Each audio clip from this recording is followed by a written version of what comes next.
crazy. Let me just make sure we're live here on the YouTube real quick. Yeah, YouTube channel will be there. All right, man. Good afternoon, good evening, good day, good morning. All depends on where you're located. Man, Mark Gates here. USFL, the orange box. And apologies for the graphics not coming out as due to Google Hangouts. Got my good friend, good co-host here, Ty, Giants owner. Just wrapped up season, year 4, season 4, as we call it. 17 weeks of football. And then we just seen a divisional game, playoff game. Let's talk about the overall 17 weeks of the season, man. Give me your overview of the season, how you felt, the energy. Some big things happened. You know, then we'll break down teams as far as like most of and stuff like that. But just give me the overall feel of your overall report card of the season this year. I know last season you had mentioned you felt it was the most competitive. I actually think it was this season. I seen more parity this season. Example, a Cowboys beating a Wob, Texans knocking off a Creasy late. I don't know if it was those owners had kind of slept on who they were playing. I know that happens to me from time to time, but I mean, it was a newer mix of owners. Doc made it back to the playoffs. The 49ers was in the playoffs. This guy, Rich the Don, Eagles owner, was a strong playoff contender and then suddenly fell off. Bill returned. So I think this season was actually a more competitive season. Unfortunately, I don't think that the same energy that we had last season was necessarily there. I think it was more of a struggle to get games played. I think we went from, the first 6-7 weeks of the season advancing a day early to, hey, yo, we're going to get these games played or what? So I think it was more competitive. I think people took it more seriously. I don't know if it's the time of the year because typically like from now to like May is when you start seeing people fall off. They done had their fair share of Madden. People have been playing since August 29th. We into the new year. So all in all, I thought it was a good season. I thought it was a lot of good gameplay. I thought it was a lot of great gameplay, actually. I thought there was a lot of individual accolades for players on teams. I thought there was a lot of Dylan Tucker comes to mind, champs running back. Julio continuing to be the ageless wonder. Odell, my rookie, Trayvon Wilkerson. There was just a host of who's who of people that had incredible record-breaking seasons. I think Paya's halfback had like 34 touchdowns and some shit. Yeah. I mean, it was just like if this was a real NFL thing, like it would be like maybe one of the greatest statistical seasons ever. Me and you almost threw for 5,000 yards, bro. Yeah, I seen that. Like, I agree. I mean, it was insane. Like, so it was a fun season. It was a good season. It was a competitive season. I think the energy starting to transition a little bit, but it was still a fun and good season. What are your thoughts? Yeah, I agree. I think you hit it right on the head. I think last year's energy was huge, man. It was like on fire. Like the chat was on fire and everything like that, and it kind of slowed down this year. But competitive, yeah, it was definitely competitive. I went 10-5-1. Hell of a season after you start. Yeah, but just that. Like you said, Doc made it to the playoffs. The Colts turned it all the way around. Titans came on strong and then faltered. Yeah. You almost made the playoffs and lost the last couple to, so. Hey, Browns came back from a horrible start. Browns came back. Patriots didn't make it. You know what I'm saying? I think, like you said, it was competitive. Flirted with undefeated. Yeah, Cleveland didn't go undefeated, but he damn near did. Yeah. I think that you're right that it was competitive. But I think a lot of guys were just probably more focused this season, and maybe that's why the energy seemed to be different or lackluster. Could be. Where last year it seemed maybe guys were just jumping on games as soon as the advance started, and now it's like people strategically waiting and probably practicing more running schemes, adding new plays and stuff like that. So, I mean, like you said, the stats. I mean, looking at the stats, I just looked at the stats for the first time. Crazy. Easy, it was unreal. Like I didn't know Beckham had 2,000 2,000 receiving yards. That's hard, man. Like, that's really hard. And, like, Julio's right behind him with, like, 19 or something, I guess. Yeah. You know, which is still amazing. You know what I'm saying? I almost threw for 5,000. You almost threw for 5,000. I think somebody else almost threw for 5,000. Jets, McLaughlin came on like gangbusters. Yeah. The running back from the Packers, he had a great year. Rookie running back, Dylan Tuck. Almost 400 yards rushing or something. Like, like, man, in a game. So, think about how many receivers. Look at, because I've been looking at that list. Man, the Sherrod Wright, the Jets rookie, had like a tremendous rookie season for a receiver. Shaquem, the Panthers rookie receiver, like the passing game, like was on some roids. yeah. I mean, it was amazing. You know, the stats were like amazing. It was unreal. I agree. I mean, the season overall, I think, was one of the best ones we had so far. Let's talk about the teams, or you want to get into player awards? Let's go teams first. Give me your shockers from the AFC. Like who did you expect to be in the playoffs and didn't make it, and who was a sneaker or a surprise team for you that made it this year? Like who was your most? Let's say who was your most improved team in the AFC, and then who were you shocked by performance in the AFC? I don't really think anybody jumped out at me as most improved on the AFC. The people in the AFC, like for the most part, like I don't throw Colts in that category because I always felt Colts was right on the verge. So the fact that he flirted with playoffs, to me, it wasn't shocking or surprising. I don't think it was a great turnaround. I know record-wise it might look that way, but I've watched that dude play. It's like what Will would say about Detroit. Like if Detroit next season went 10-6, like are you really surprised? Like it'll look surprising from the standpoint that he might have finished 2-14 or something, but when you play that dude, you know he's not 2-14 caliber. So surprises, you harped on this a few times. Surprised, definitely great to see Doc back in the playoffs. That's my feel-good story on the FC side. I really enjoyed seeing that. You harped on this, and I'm surprised that Sean didn't make it. I really think really good props to Hugh Tratto, his backup. I know he caught a lot of heat about he's not the same without Brady, but Tratto played a hell of a season. I would consider that dude for MVP consideration. So, but shocking he didn't make the playoffs. Kind of shocked at the Colts and Titans. I don't know. We looked at their schedules and we knew it was tough, but I really felt Colts had some good mojo going in. Bill, I was a little shocked to see him play as well as he did. And it's not because I think he's bad or anything like that, but Bill tends to be somewhat inconsistent. But I feel like Bill stepped up. He had a tough schedule, and he answered the bell. Those are the surprises I'd say on that side, period, in terms of my surprises. What about you? I think the highlight of this season for me was Doc making the playoffs. I know we talked about it before the show. It's been a couple seasons, not a magnitude since the playoffs. I think that's dope. And him taking that, initiative, not giving up, and then making that move, finally getting rid of them old guys that we talked about, and snatching up Robbie Anderson, using him to get him all the way to that point to make it to a wild card spot. It'd be nice to see if he can still keep that spot for next season. I know he's in a tough division with the Boyd brothers and playing them twice, and he still made it out. Him finishing out the season real strong. We looked at them last 3 or 4 games, him answering the call and just proving to himself that he can beat them teams and beat the Strones and beat whoever to get to the playoffs and doing that. You know what I'm saying? I was kind of impressed too by the Titans, by him not making 0 moves in free agency, no drafts, trade all his picks away. I mean, he didn't add nothing to his team. Still had a decent year. I'm shocked to see the Browns not play at the level he played at last season.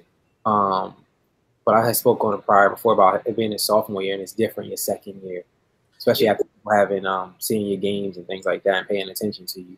Well, I also think too, with him being a playoff team, like you said, A, there was more pressure and more eyes on him, but B, he had I think the schedule makers didn't do anybody any favors in this entire league, like the first weeks. Like that, like Cleveland's schedule off the rip was just brutal. So once he kind of got his mojo back, he was already in a significant hole. I also think, and I've talked to him a few different times, I know he has some things going on outside of work, and I know he has a tough schedule to schedule games with. I think he works at night shift, and he does things during the day. So you start out in a hole with a tough schedule. You got more eyes on you, and people are coming into the game looking for certain things. The other thing, it's funny, we talked last night. He's one of these people that I said the same thing about Detroit and what you just said about the Titans. For the Browns to do what he does with that roster, like his roster is not good. Yeah. I mean, he's got Deshaun Kaiser. He's got Devontae Adams, who's like 95 years old. He's got Corey Coleman. I mean, he's doing what he does with Isaiah Crowell in the backfield. I mean, on defense, he's got Myles Garrett. He's got Emmanuel Ogbah on the other end, and he's got Reggie Ragland. And that's it. Yeah. You know what I'm saying? I mean, there's only so far you can take that. Yeah. Yeah. So, but now my question is, how long do we say that? Like, how long do we say that? Like, do we allow him, do we keep saying that, or do we allow him to, I mean, when do we say, okay, now it's time to make some moves? No, well, he gets held accountable immediately. Like, we're not just what Biggie say, I'm the player president. Like we're the coach, we're the GM, we're the owner. Like, if you look at it, he's not active during the draft.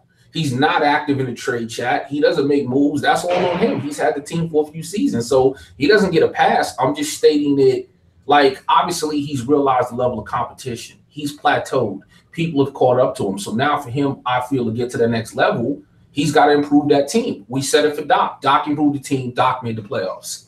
Yeah. So if he knows he's got a good scheme and he's got a good plan, but he's limited on talent, go out and get some talent.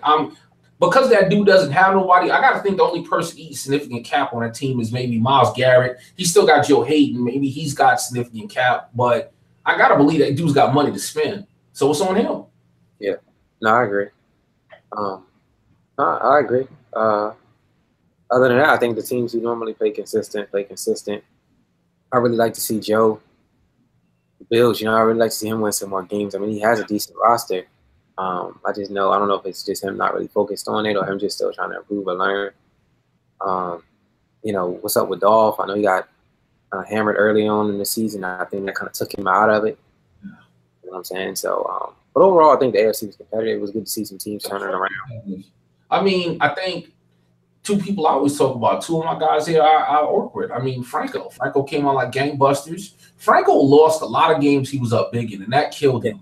That's probably my shocker team right there. Like, low-key, like, last game he played with Adam almost won, but Franco was comfortably ahead. The first time he played Adam, he was comfortably ahead, and Adam came behind. We know Adam's a comeback king, but Franco's got to focus on not losing big leads. And Texans has just got to be more consistent. He'll go out there and not crease you up one game, but then get lambasted last night by Bill. Like, just the level of consistency. So the AFC definitely was competitive from a lot of different. I even honestly go so far as to say I feel it was more competitive than the NFC in terms of more teams in it till the very end, fighting, scrapping, clawing, etc. If you think about it, on the NFC side of the house, the top six pretty much after about, I don't know, maybe 6 or 7 weeks was pretty settled. I was the only threat to anybody on the outside looking in.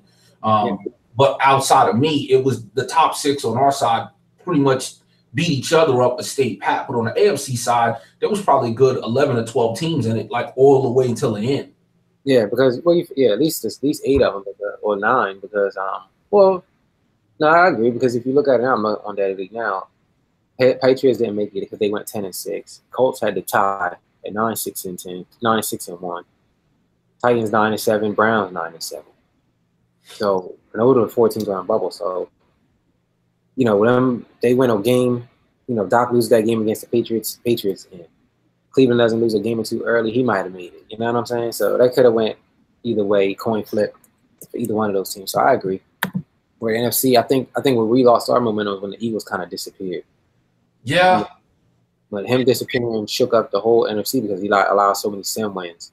It really, really, really did. And it was disappointing. We talked about this. I mean, can you stand the rain, new edition style? Like, yeah, it's great when you 6-0 in the chat, and you talked about the Patriots being in the Super Bowl and the NFL, and when you take them losses, he had such a big hand in the way the end of the NFC side of the house shook down. So it was real disappointing for him to not be a factor, not play those games. No one's heard from him. He doesn't, you DM him, he's not even reading messages. I don't even think this dude's coming back this season, so I don't know what's going on. That's another thing that's disappointing, because I think the Eagles has been the hardest team for us to fill all year, but it's the freaking Eagles. I guarantee you next year they won't be hard to fill, but I guarantee you that everybody play online is going to be Philadelphia or Jacksonville. Right. They're going to be the top two teams. Yeah, and then what about as far as the NFC goes? Any shockers there, or give me your overall thoughts of the NFC? Let's say that. I don't think there was really any shockers. I mean, there was some unknowns, but they weren't shockers. Like, it was like everybody had a feeling, if Niners had a full season on his belt, let's see what he can do. He might be a player, and he did just that. The only thing that was, I would like to see him more active. Now, granted, it takes two people to schedule a game, right? So it's not like he was ducking anybody. But, you benefit from 5 to 6 sim wins, but he played the games he had to play. He did what he had to do. He wasn't a surprise. He plays a solid game. Creasy, he was an unknown, but he talked up a big game. And just based off his past reputation, you knew he was going to be a player. Paya held form. I wasn't worried about you when you had some stumblings in the beginning of the season, and you did what you said you was going to do. Watt was consistent, with the exception of the losses to the Cowboys. That could just be a numbers thing, but Watt played a great game. He was really impressive to me against you. Who else we got there on the end? Boone was consistent. He started out good. He had a little bit of a rough patch. He finished up fine. I know he had a hell of a time scheduling games, and I felt for him, because the last 4 or 5 games, I don't think he can get nobody to play, and I know he wanted to tighten up his game going into the playoffs. I thought I'd return back to the playoffs. I had a brutal-ass schedule in the beginning. I think the first 5 games, I had Watt twice. I had Bone. I had Niners. I had Eagles. Like, yeah, everybody I played at one time for the first 7 games was in first place when I played them, and undefeated on top of that. So, considering that and having a rookie quarterback, once I got past that stretch and I got a feel for my QB, I think I took off. I had a shot and thought I'd still make it all the way down the stretch. Don't know what the hell happened against the Cowboys and Ravens. I do know. I didn't tell you. I knew you wasn't going to lose those games. I was like, yo, he going to try to make the play. These are the games when we broke it down, I was like, oh, he win these games, he can get in. And then to see you lose to the Cowboys and the Ravens, I was like, what? Well, you know what? A lot of people would DM me about that, because I thought those were 2 games I'd win. Cowboys had never beaten me before, all Madden, period. But you know what? I think, like, the game Cowboys played against me was like the best I ever seen that guy play. I'm pretty sure he played me similar to the way he played WAP, in terms of, like, that was his Super Bowl and that dude was locked in. I didn't get Madden. He just had an answer for everything. Like, if I didn't know better, I would think somebody else was playing that game for him. That's how, like, different his gameplay was. Right. And that's real talk. And no, I don't think somebody literally played his game. He was just focused. And the same thing with Ravens. And I talked to Ravens after the game, and Ravens was like, hey, I know my record ain't the best, but I had a lot of shit going on. But, like, when I actually have a chance to play my games, Ravens played a great game. So there was no instances of I got maddened. Maybe I wasn't mentally as sharp as I should be, but they just both played really good games. And when that happens, what can you say? That's the one stretch where I had, I want to say 5 to 6 picks in them 2 games. That didn't help, because my rook was solid all season. And maybe he hit that rookie wall, wrong place at the wrong time, and both of them dudes was on fire. So other than that, I think it was a little shocking to see Panthers start out as strong as he did and then just dovetail. I mean, I knew you was going to give him comp. I knew you was in his rear view, but it just seemed like once you caught him, like he was gassed at that point, because I don't know what his record was after that point, but once you and him leveled out, I don't think he won many games after that. Saints had a down season. And Lions had a down season. I think next season in the NFC, you're going to see what we're seeing in the AFC now, because I see You all right there, brother? Yeah, man. Some guy Beetle passed me. I'm like, what the hell? You look like Charlie was there overrunning the perimeter, man. You hopped up, jumped. Gotta catch his ass, man. He's violating, trespassing, man. Yeah, man. But I think next season in the NFC, what you're going to see is what we've seen in the AFC, because I definitely think the Saints are going to bounce back, and I think the Lions is going to be much improved. So now, and I'll be there. So you add those three, and now what you've seen in the AFC this season, I think you'll see in the NFC. Yeah. What's your thoughts on the NFC?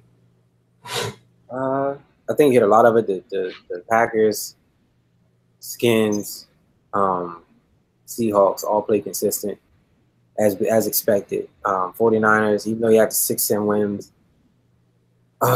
he still did. In the games he played, he did still look pretty decent. I know myself hitting that rough patch was a shocker to a lot of people. You know, I got clowned a lot about it, which was fine. You know, I accepted it. But you know, me, you, Boone talked about it all the time. Like, it was so much football left, and I kind of banked on the Panthers not being able to play like that. You know, he started off really good early on. Looking at his schedule, I seen how my schedule, where I played some of the best guys early, he kind of had to play them late. So that kind of played in my favor. So I knew that by the time we got closer to our games being played twice, I could take those 2 games plus whatever the rest of my schedule was to help win the division, and I kind of did that. I was shocked to see Detroit not win that many games after we had played. You know what I'm saying? Like, because I played, he was like 0-7, but he didn't play like he was 0-7. And seeing him just actually and talking to him, you know, he said like a couple times he threw himself out the game or made the bad reads. I think it'd be impressive to see how he turns out again next season. Precy was at a peak. His Beetle, bro, is big as I don't know what. What is it? That's it. He's at this peak, and he above going on over there, man.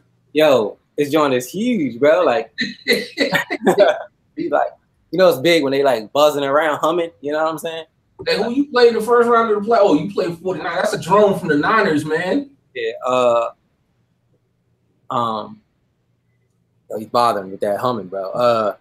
I played him, but seeing Creasy, like, he was playing at such a strong level, and then he kind of like faded out towards the end of the season. I think he could have possibly won the division, like he pronounced he was going to. But that's how I'm about to have to catch his ass, bro. He's bothering me. Seeing him do that, like, you know, it's kind of funny to me, like seeing him like talk real big and heavy, and then he played at a great level, but then towards the end of the season, he kind of lost and dropped some games I thought he was going to win.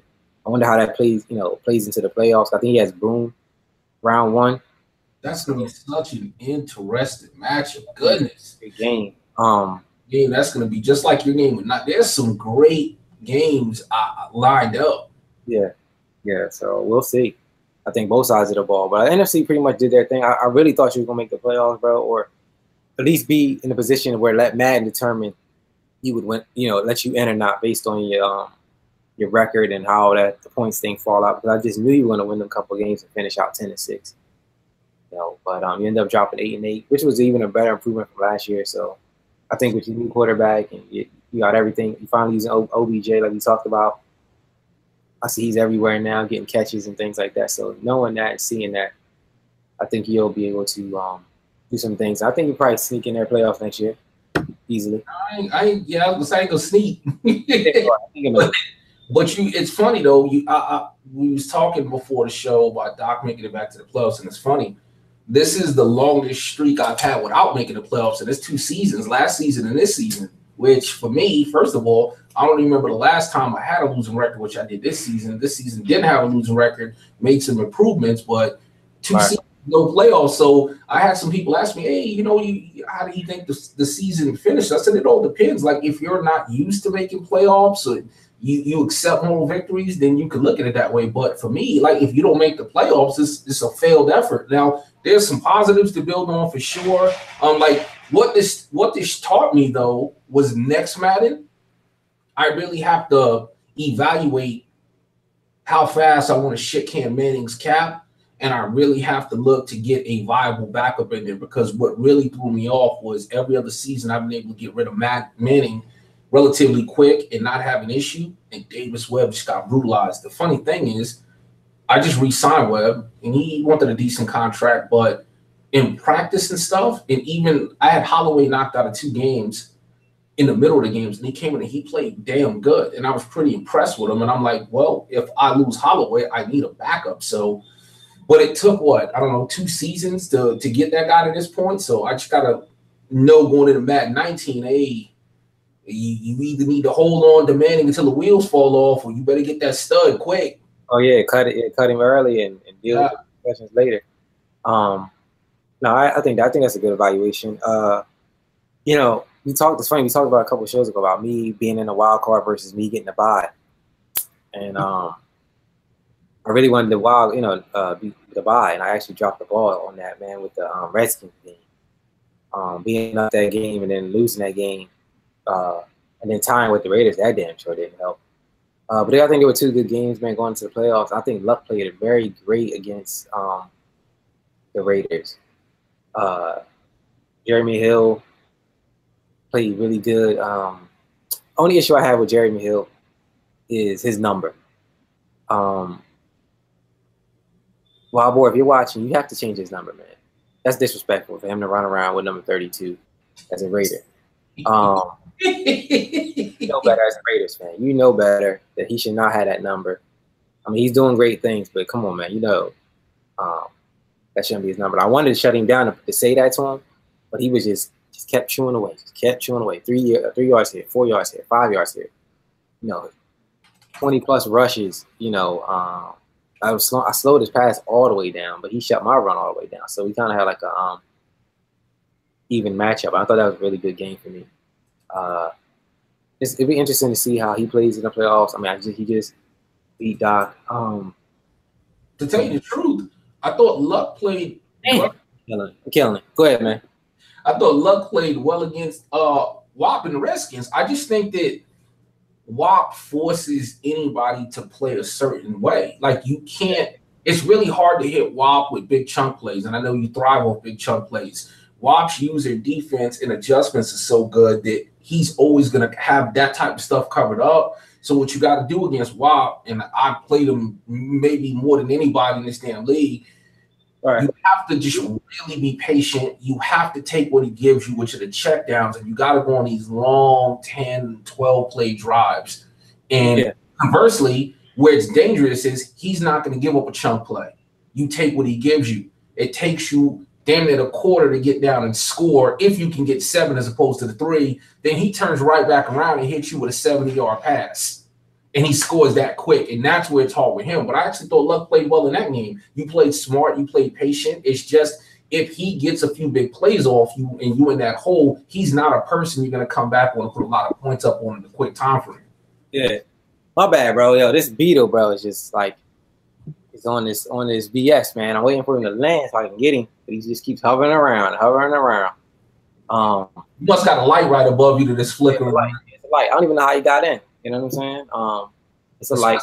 Damn winter over there on the East Coast and have a beetle flying around is a little odd. Yo, it was funny because like I did get some big plays. He didn't get no big. He got one big play on me, and I was adjusting. And he got some big runs on me. I noticed, man. I don't know if you guys ever noticed. Yes. I don't know if you ever noticed, but if a person, you call a certain defense, or if you call defense, and a person, let's say, runs no huddle like 2 or 3 times, you can't really audible out or you guys don't set in the right alignment and positions. They be like kind of in weird. Yeah. And then when you try to adjust them or remove them, like the game is like don't recognize it. I know Cletus has spoke on it too before, and I'm like, I never got it. And then I started to get it. I even got it in the Raiders game once. I was like, oh, I learned in Bob's game, like I should have called timeout because when I didn't, he broke a long run because of that funny alignment. I was like, damn, you should run. I think the whole theme of this playoffs is going to be who's just the smarter player, like who doesn't make the mistakes more, who doesn't turn the ball over 4 or 5 times or things of that nature. That's really what the goal is, or what it is about. Oh, there you go. Hold on, I'm about to get him. Go ahead, brother. Oh, he's down on the ground.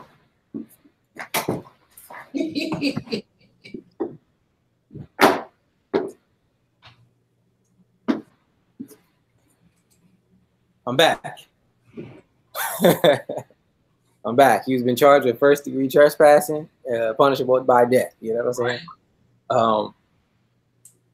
Man, sorry about that, but I think that's really what the whole playoffs is going to be about. Who can make the smarter reads? I know I sent Cletus a message saying that, like, yo, see you in the Super Bowl. Only way we don't get there is if we don't make the smart reads or whatever. You know, that's just our mindset. And I told him, like, yo, that's the same message. I actually typed him that message to read it to myself going into every game that I have. So to make every read count, make every smart read. So he agreed.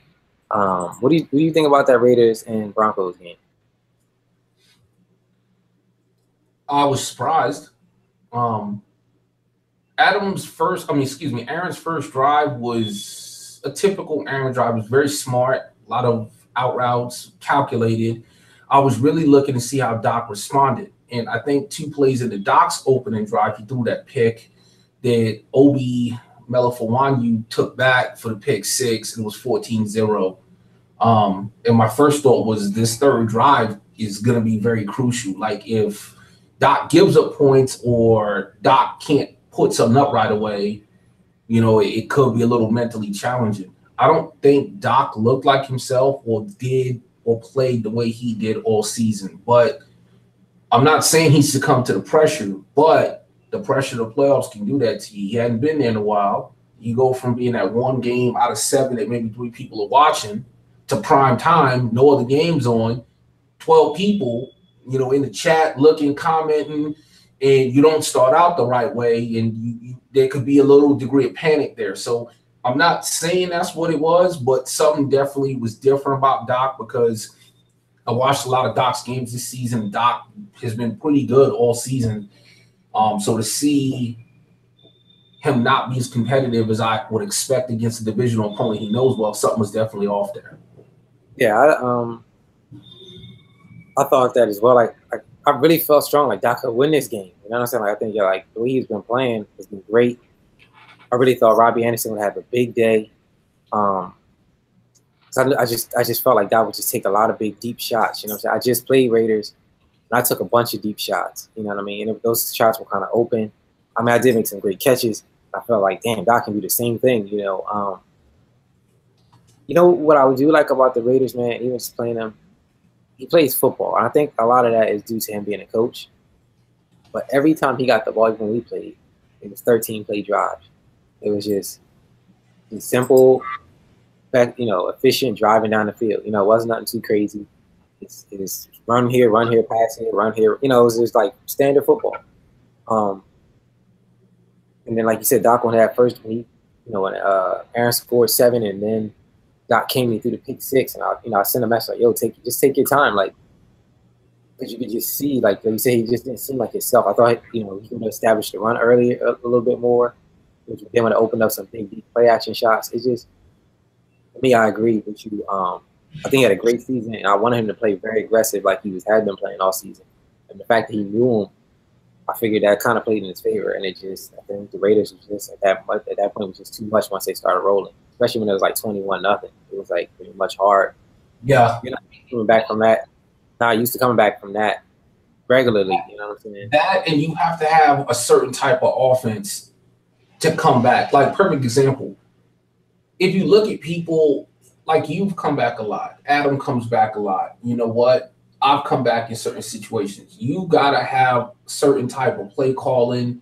You got to have an aggressiveness and an ability to call chunk plays out. And while Doc does and can hit big plays, it's not like his go-to or what he does. Like, if WAP was down 21 points, I wouldn't feel like he's out of it, because that dude can put up 7 points in 20 seconds. If conversely, like, I don't know, who can I think of? Cowboys. If Cowboys is down by 21, to me, like, the game might be over. He doesn't have that type of offense. Yeah, I thought that, and that's what I was hoping. Like, I didn't want him to go down that fast, that early, for that same reason. Like, even when he went down 21, I was like, all right, well, maybe he'll just start taking deep shots now. And he didn't. He still kind of played, like he wasn't down 21-0. But again, ultimately, he had a great season. Hopefully, he watches that game, or just watches the 2 or 3 games even prior to that, and then watching that game, you could just see the play calls were different. A lot of it was just different. The flow, we're speaking from not being inside of the game, so not really seeing the flow. Just from the fans' perspective, it just didn't feel like his normal game. You know what I'm saying? So it'd be interesting to see how Aaron moves forward. Who he plays next round. I think whoever he plays is going to come to play.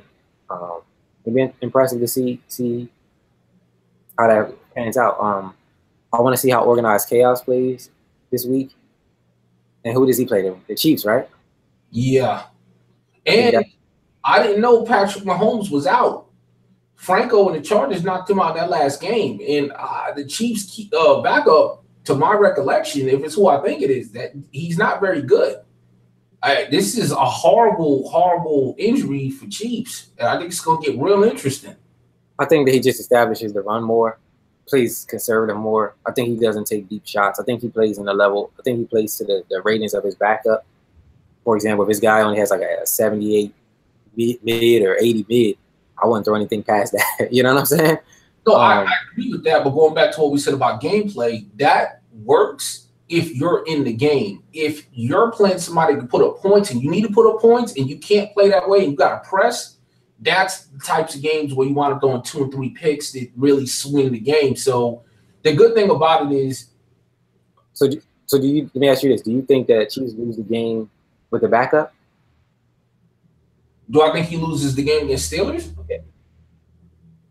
I don't know, because I'm impressed with Bill's gameplay this season. He might call himself Organized Chaos, but I think one of the big keys to him being successful this season was he wasn't unorganized. He has a nice cadence and a nice flow. Obviously, to me, if I'm playing Steelers, no matter what he does or says, he wants to pound you with Le'Veon Bell. That's his bell cow. If he's not going to hit you with Bell when he needs a pass play, he's going to look to play action you, and he's going to look to try to hit Martavis, or he's going to try to hit like AB on a crosser. He has a nice mixed balance. The key to that game is going to be, you know what? If Chiefs is able to lock up Bell, Chiefs plays really good defense too, and he can key in on Bryant and Brown, then he can just play the kind of game he wants to play with his backup. I don't know who's going to win that game, because I think Bill's played some really good games this season against some good competition, and he's going to be ready. I don't know how this is going to force Adam to adjust his game plan, because that's the other thing. Like, this happened to me last year with Davis Webb. Like, I've seen this with Boone. Boone always has teams that get significant injuries. What I like about Boone is Boone will play to the strengths of his backups. Me, on the other hand, I'm still going to execute my game plan, whether Tom Brady is my quarterback or whether Joe Smith's my quarterback. I'm going to play the same way, and that's where I get into trouble.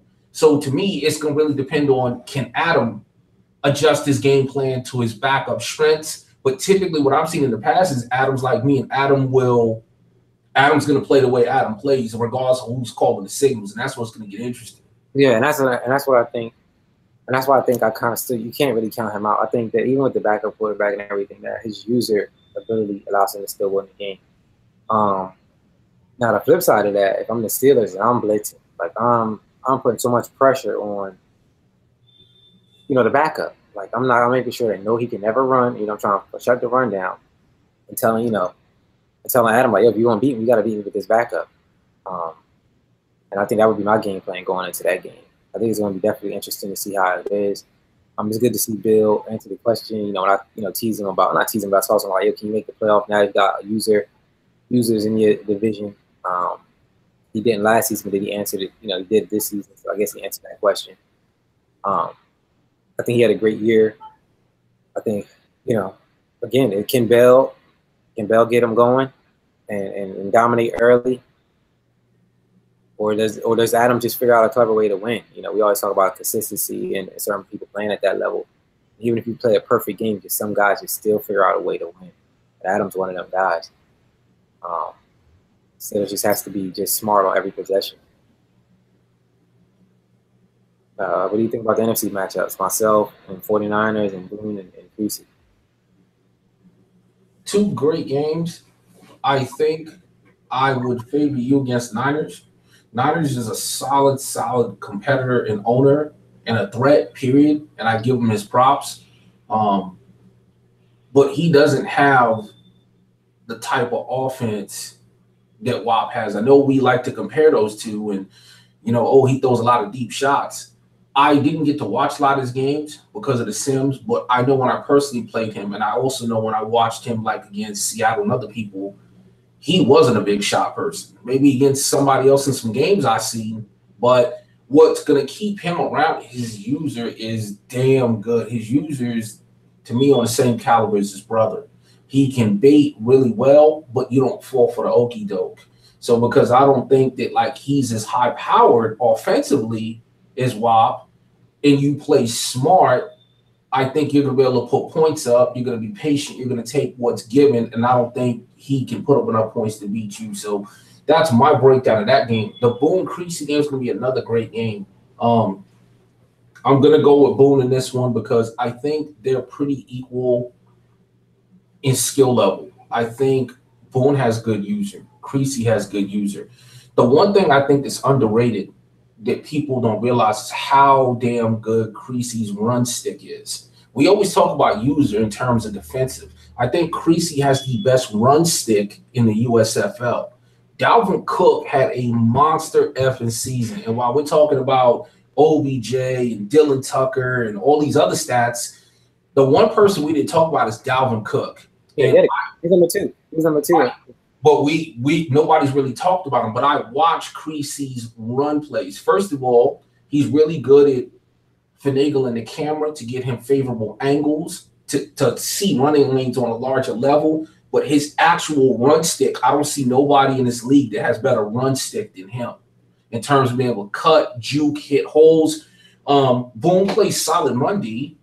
Dalvin Cook's gonna have a good game. Creasy likes to take some big shots, but I think Creasy's going to be the one that's going to make a mistake or two, and Boone doesn't make a lot of mistakes. It's rare to see Boone have mistakes in a game. So I think the edge is going to go to Boone, and the edge is going to be because I think Creasy's going to make a mistake or two that Boone's going to capitalize on. I think, yeah, that's a good analysis. I think if whoever's defense shows up, I feel like they kind of both play the same offensively, where they run first and rely on the run. So whoever can shut down the run D and force their quarterback to pass. I know that Creasy's been complaining about Bridgewater all season. I know, speaking of Boone, we never know what Russell Wilson's going to show up. Like, is it going to be the guy who can hit every pass, or is it going to be the guy who overthrows out routes and things like that? So I think whoever has a better run D and then the run offense wins this game. Creasy does have great run stick.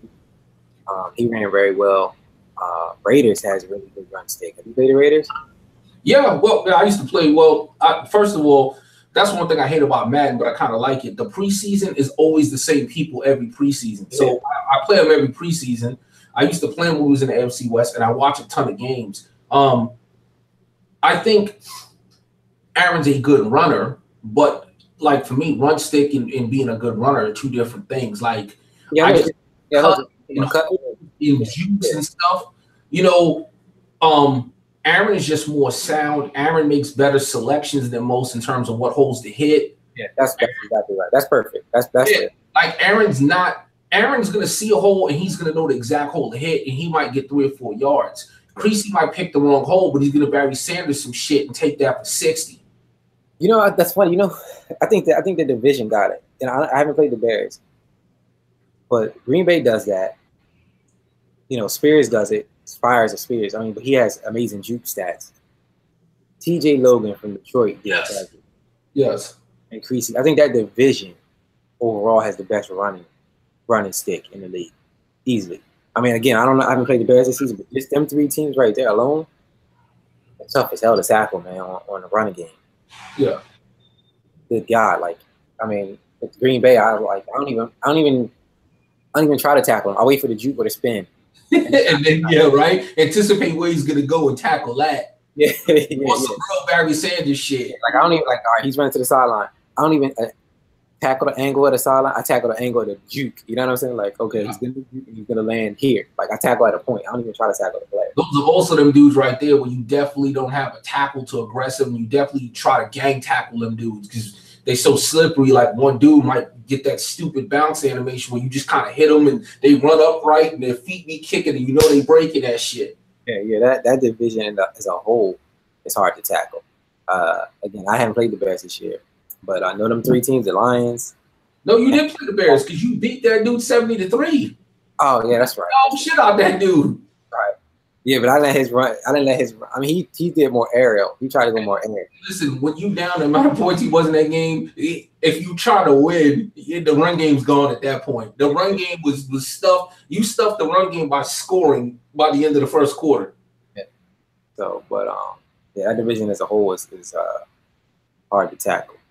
Let's rank out some of these awards, man. I'm gonna go with the AFC first, or just in it. First of all, Coach of the Year, Jets. No surprise there. He almost had a Belichick run. Yeah. You know, Creasy does this. I mean, Cletus does this year 3, year 4 in the league anyway. You know, usually has a great season, makes a Super Bowl, things like that. MVP was Green Bay's running back. How you say his name? Spires? Is that how you say it? Yeah, Spires. Yeah, Spires. Offensive Player of the Year, David Johnson with the Colts.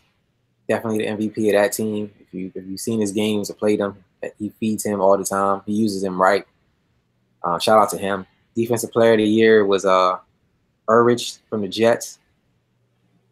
My opinion, I think Cletus has one of the best defensive lines. You want to comment on any of those players? Well, yeah, I definitely do think Cletus has the best defensive line, like with Texans right there. But Cletus's defensive line is incredible. But it's funny, like somebody, to me, the Offensive Player of the Year, it should have been AFC. Right. It should have been to me Stephen McLaughlin, and that's Jets quarterback. Okay. What about MVP? That dude's touchdown. Have you seen that dude's touchdown to INT ratio? It's on some Nick Foles, Aaron Rodgers shit. That dude led a 15-1 team. Like, I don't know how that dude's not getting. He wasn't higher on. That dude should have swept damn near everything. Look at his stats right now.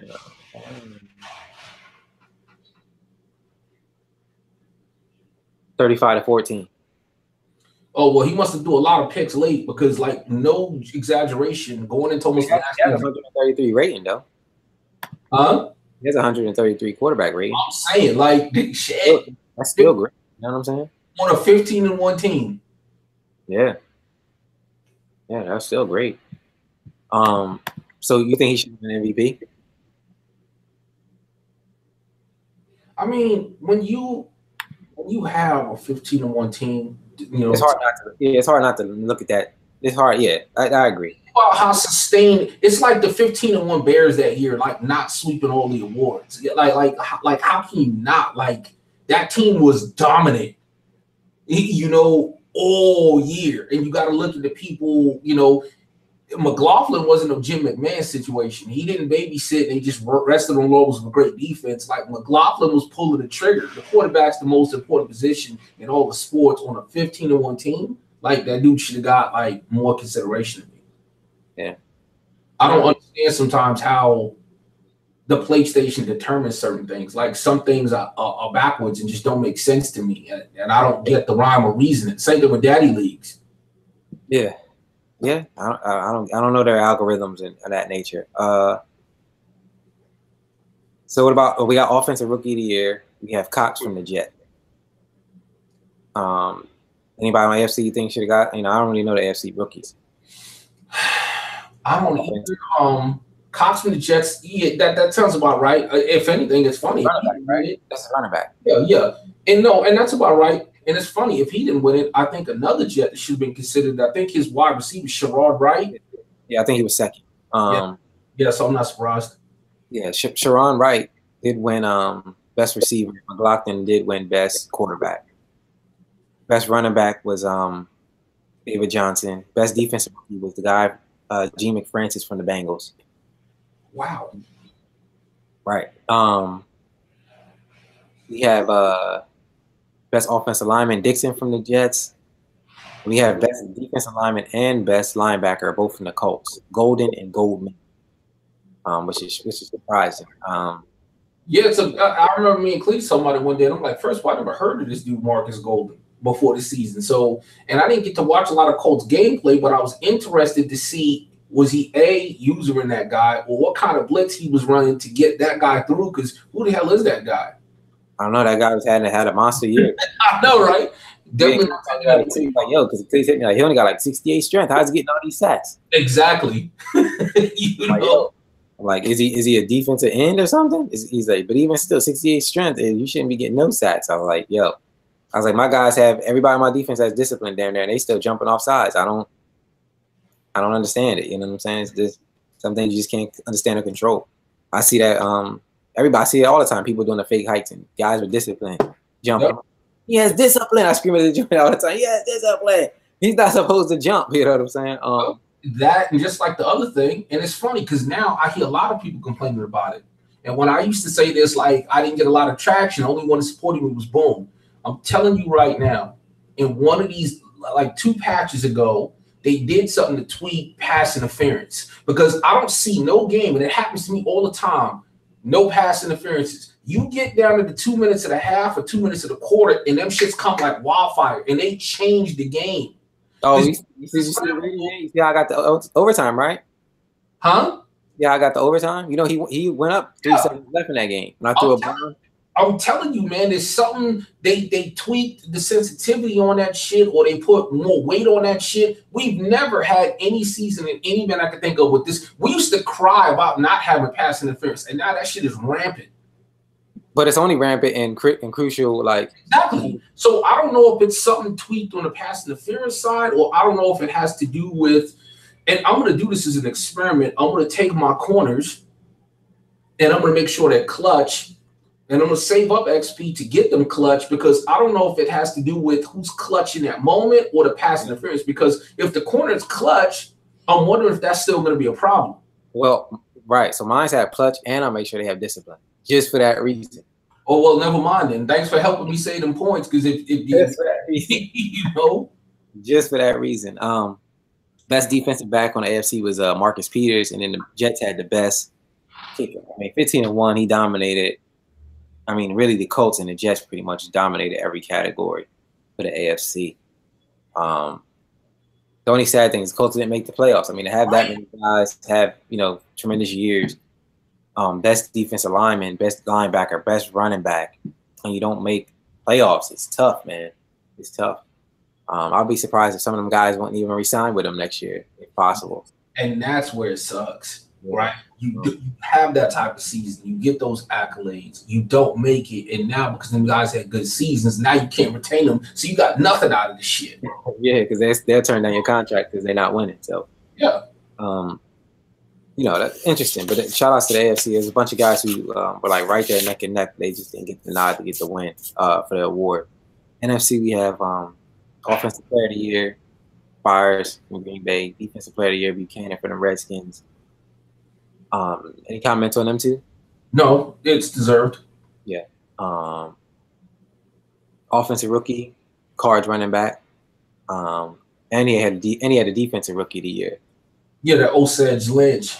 Yeah. Yeah. So shout out to him for having both of those. The draft, right? Yeah, he got him, but it's just sad that he doesn't win games. Another one where it's like you have great talent, but you can't win games with him. Well, let me tell you another thing though too. Champ, and I played him recently in the league. Champ Champ went from being that dude who wants them 6'6" dudes on the outside throwing up 70-yard bombs to when I played him, 33 rushes on 88 yards. Like he rode the dog shit out of when he played Buffalo right after that, he ran for 396 yards because for the longest I felt like my rookie should have took that Rookie of the Year. But you know what? If he would have lowered his touchdowns and had a few more TDs, because I'm like, damn, this dude almost threw for 5,000 yards. Come on, man. I think I was like second or third, but it is what it is. But Dylan Tucker had a great season. But I think if Champ can now incorporate him into bringing back some of his aerial attack, now he's got something. Yeah, if he can find his balance. Again, I don't know what's in Champ's head. Like, are you just playing to play? Are you really trying to play? I think he's just playing to play. If you look at when he plays, it's typically when he's being pressured about, yo, are you still active in the league? Are you playing? And he'll just kind of knock it out. Like Champ's on my friend list. So 24/7. Champ's either playing NBA 2K or he's playing franchise in his other league. I think he just plays his games in our league. But if he focused and he went back to that balance with the draft he had, he'll be on to something. Yeah. Because he's picking up solid players. Must be nice. I don't get nothing in the draft. Must be nice. We got best quarterback Warren from the Redskins. Nah. I think I had a better year than Warren. I mean, it's tough with that, man. I mean, it really is, but honestly, I agree with you. Warren had a great season and he did his thing. I don't think he played better than Andrew Luck. Yeah. Like if you think about it,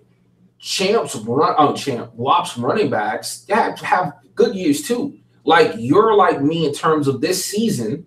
You were a lot more pass heavy. So all your successes came on the strength of Andrew Luck. And again, that man almost threw 5,000 yards. So I agree. I can't afford not over Luck. Right. Then we have running back, Green Bay, best running back, best receiver, OBJ. Shout out to him for breaking Julio's record of last season, 2,000 plus yards. Again, that's tough, man. Even when I fell short like 15 yards of 2,000. I wasn't like I was deliberately trying to get Julio 2,000. He was just, when you just use your number one receiver, you put him in different places, you'd be surprised how many yards he eats up and how fast or how many yards and catches, how his stats just. You know what's so funny? And you hit it right on the head. I talked in the beginning of the season about I have one of the best players in all of Madden, and I don't feel him get enough out of him. Somebody might look because OBJ actually almost finished with 2,200 yards. He had 2,185. He didn't just barely get 2,000. He almost had 2,200. The funny thing about it is there were some games that I played where he wasn't a factor at all. It's just he had so many big games. But if you look at his catches in comparison to the yards, Green Bay, Ty, I'm not spamming shit. It's not like he had 200 catches. It's just every time his run after catch was insane. I had him a lot of times singled up on people. I did go for my chunk plays. He just consistently put up yards, man. Yeah, I mean, look at Sherrod Wright. He had 62 catches. He had 11 and 12 catches less than Julio and Odell Beckham, and he had 1,800 yards. Yeah, man. Well, look at the Panthers rookie. Look at that. Hey, check out that dude Jesus Bags from the Rams. Because that dude was money like in all of the categories all year. And Rams didn't play a lot of – I don't think Rams' son played a lot of games this season. But even in computer – but I think Bags was the number one drafted wide receiver, I think, in the first round. So I think the computer – they both had over 1,300 yards. Yeah.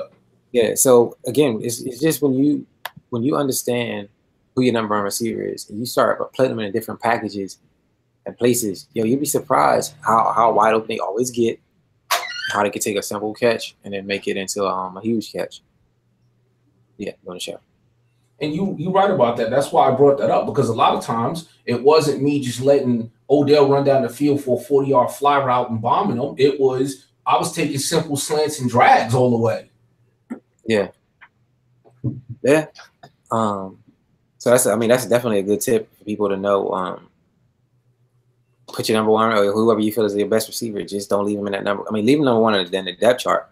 If you switch his packages up, you'd be surprised at how much of the game, how much of a game changer that is, and how much of an impact he has on that in that new slot position or inside position.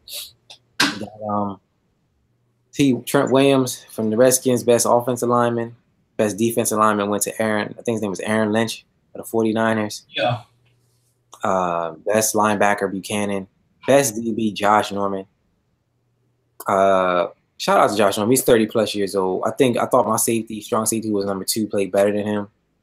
But when you're that old and your only speed is only 87 or something like that, 85 or something crazy, you still hang with receivers, twice your speed, still making catches and interceptions. It's hard not to overlook that. But I can tell you why that is, though.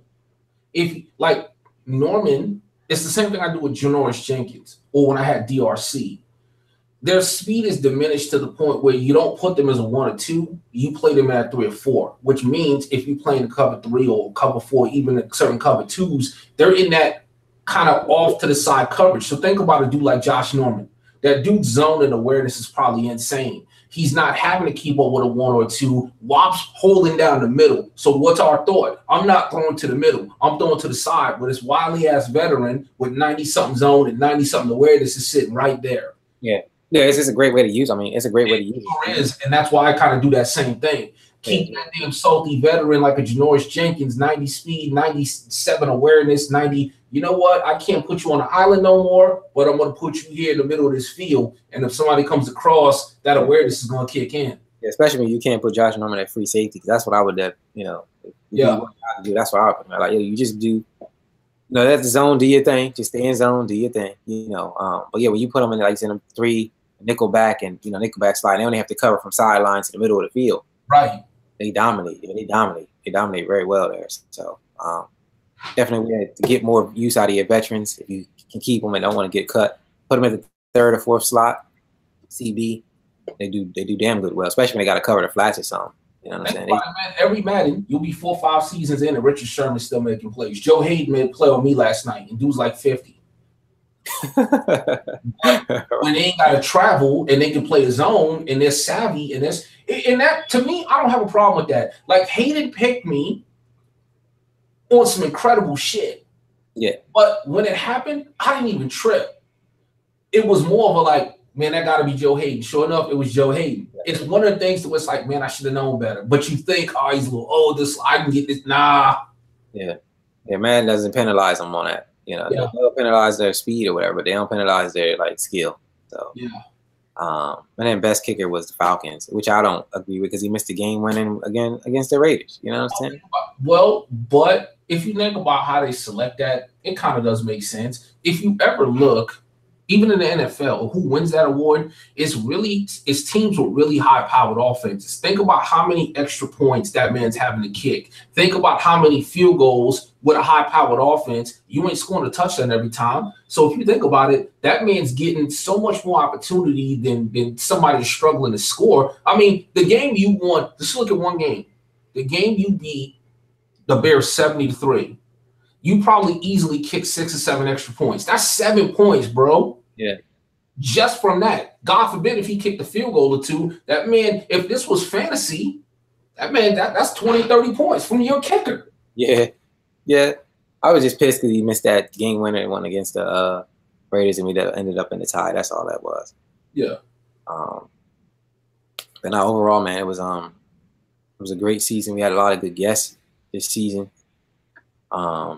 Bills, Browns, Lions, Steelers, Cletus game on twice, bunch of controversy with that.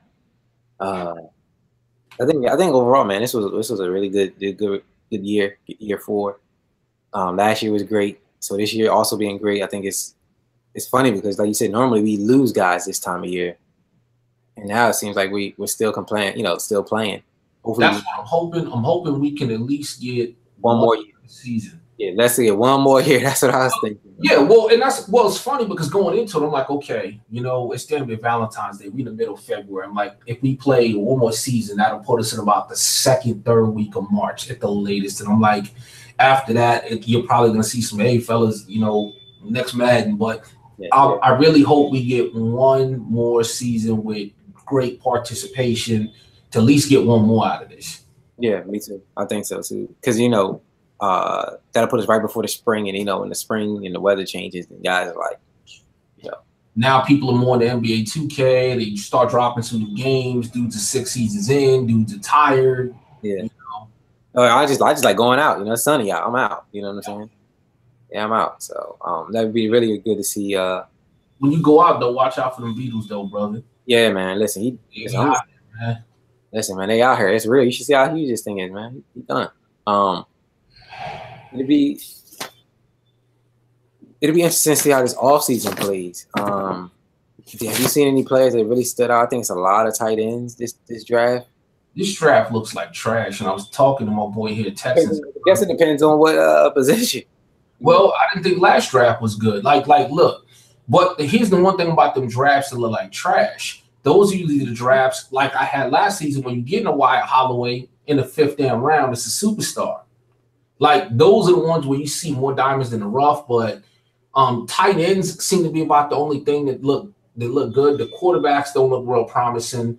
The cornerbacks don't look that promising after a minute. The line doesn't look that great. Like you either gonna have to really scout your ass off and make some good picks, or have some earlier picks.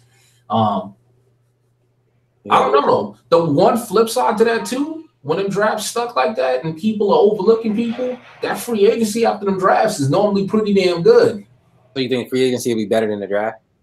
Not free agency in terms of. Oh, you're saying the scraps is left over from the draft. I'm talking about all of the people that don't get drafted because they don't look good, and you hop in that game. Oh shit! What? Yeah, some gems. It's some hidden gems. Yeah, I usually sound like 80 guys, and I just start cutting.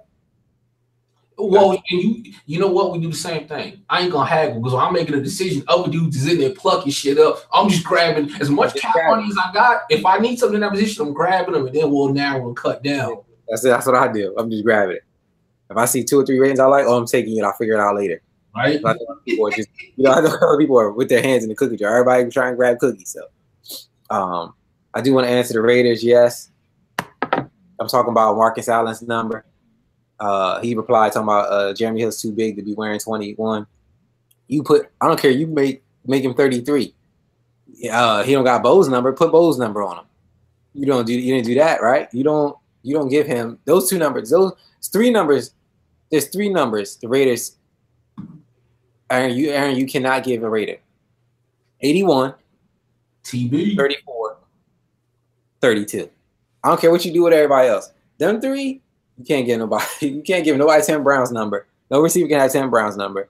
No running backs can have Bo or Marcus out. That's it. When you hear the Raiders, those 3 names on offense are the ones that stick out. Honestly, there's a 4th I put in there. You can't get nobody. I want to say 84. Fred Biletnikoff, Mr. Stickum Glue himself. Oh yeah, him too. Yeah. Come on, man. Come on. Like, come on. That's like. Hey, and Aaron said Raiders don't retire numbers. Maybe I'm wrong, and I could be. I could have sworn Howie Long's number got retired. Probably. That's just Aaron being biased. Being hard headed. You know better. He knows better. He knows as a Raiders fan. He knows better that nobody has them numbers. What is there anybody upcoming that you hope to see on a free agents list? I know some guys, for example, like Julio Jones. If he doesn't retire, I'm letting him go, bro. He want like $20 million for like 4 years. Oh shoot! I'm like, Julio, you're like 30, 33, yo. You like, you think you're gonna play till you're 37? You know what I'm saying? They're gonna give you $20 million.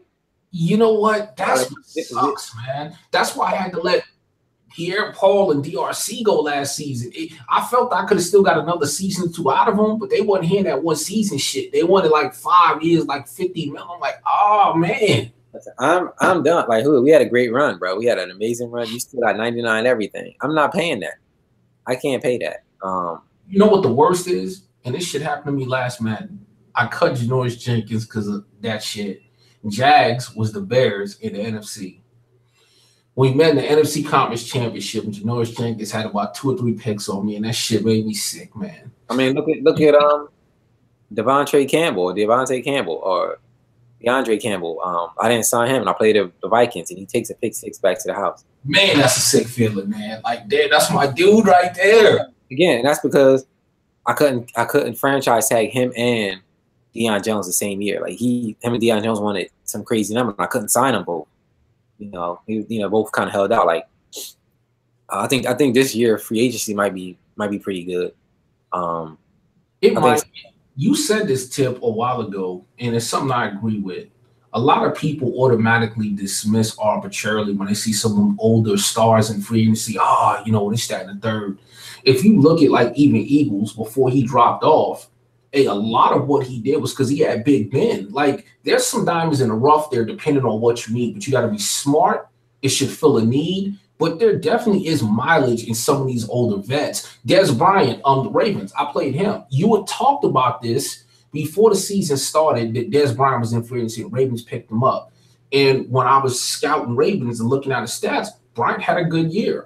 Is he still going to be the number 1 dude? Maybe not. But is there still plays left in that body? Yes, there is. Because he can still make the catch. He just can't be the 1 or 2 guy you don't send on a fly route, but a drag, a slant, an in, a simple 5-and-out route. That's your guy. You know what I'm saying? That's the guy you go to. I think. And you said when you have teams like the Browns, that I guarantee you that dude. Hey, do me a favor, man. You got everything up. Yeah. Look up Browns cap space, because like this goes back to what we're talking about like at what point in time is it you? I gotta believe that dude's got significant cap space. There's not enough talent on that team. No, it says only 1.67 million free. I don't know how. His most expensive player is the Kevin Zeitler, Kaiser, Myles Garrett, Collins Sr., and Danny Shelton. They all get 9+ million. You know, this Kevin guy. Who is this? Is an offensive lineman that used to be on the Bengals. Yeah, he gets 14 million a season. 13.79. Kaiser gets 11.25. Myles Garrett 10.56. Jimmy Collins 9.8, and then Danny Shelton 9.1. That's a lot of money. It is, especially considering out of those. Obviously, you got to lock up Kaiser. Obviously, you got to lock up Garrett. But right, what's Joe Hayden getting? Because he had Hayden last night, and I'm like, I know that dude ain't cheap. Yeah, now Collins is leaving. Well, see, he loses. So the cool thing is he can free up about 22 million because Collins Sr. and then the linemen, the offensive linemen, are both free agents at the end of the season. Yeah, a guy like that with his play style, his scheme, and the fact that he's already good, that's a guy right there that all of a sudden you pick up some of these free agents that want a little bit more, and you plug and play them dudes on that team, or he just has a good solid draft. Man. Yeah, and I think the Browns, you cut your ties with them 2 players. I mean, you've done more with less. I mean, like you say, your team already doesn't have that many big names. So losing them 2 old guys over 30 won't hurt you. Let somebody else get the last 2 years out of them or a year out of them. Free up some cap and make some moves. I would definitely try to make some moves in the offseason if I'm the Browns owner. I think what screws that dude over too, and it's probably why he really has to exploit free agency, is he works a night shift. Think about when we draft. It's typically a lot of times it's been on a Friday night. Lately it's been Saturday in the morning, so take that back because he should be up by then. But yeah, him, Lions, there's a few people that if they just have a good draft or they pick up some key free agents, man, with the way they play, they can make a difference. Yeah. Yeah. You know, this man is different, seems to be different with normally people would just hold out on free agents and just say, I'm gonna just draft. But this man is kind of like a balance, like usually free agent's good, draft is bad.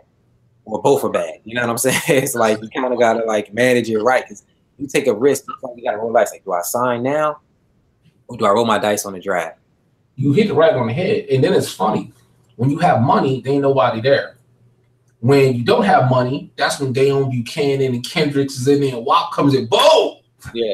Cap penalty. Somebody erases his cap penalty. And it's same thing with the Colts. Colts had like $100 million apiece. It was like, yo, they're signing everybody. Yeah. So it's real strategic on how you manage your team, it seems to be this year. Unless you're Cletus and you just don't keep nobody over 25. You could try that route. But it'd be interesting to see, man, how this offseason plays. I know we still got a lot of more playoff football left. Definitely interesting to see in this Steelers game, man. The Steelers game or this Vikings game. To be honest with you, Ty, I don't know much, if not all anything about the 49ers, man. I didn't see any of his games this year. I don't know any of his tendencies, nothing. So I'm gonna just treat like an online head-to-head, unfortunately. I have no clue about this guy, other than he's Watt's little brother, and we haven't played since last man. I know he's looking forward to probably playing me. Hey, you want to hear something crazy? Bill just hit us up in the chat and said, hey, man, just so I know the Browns' overall rating is 93. And I'm like, how? Oh, man, I don't know. How? I don't know. Look at his team. Think about some of the names he has. They're older stars. Like, Devontae Adams is probably has a nice overall. Joe Hayden probably still has a nice overall.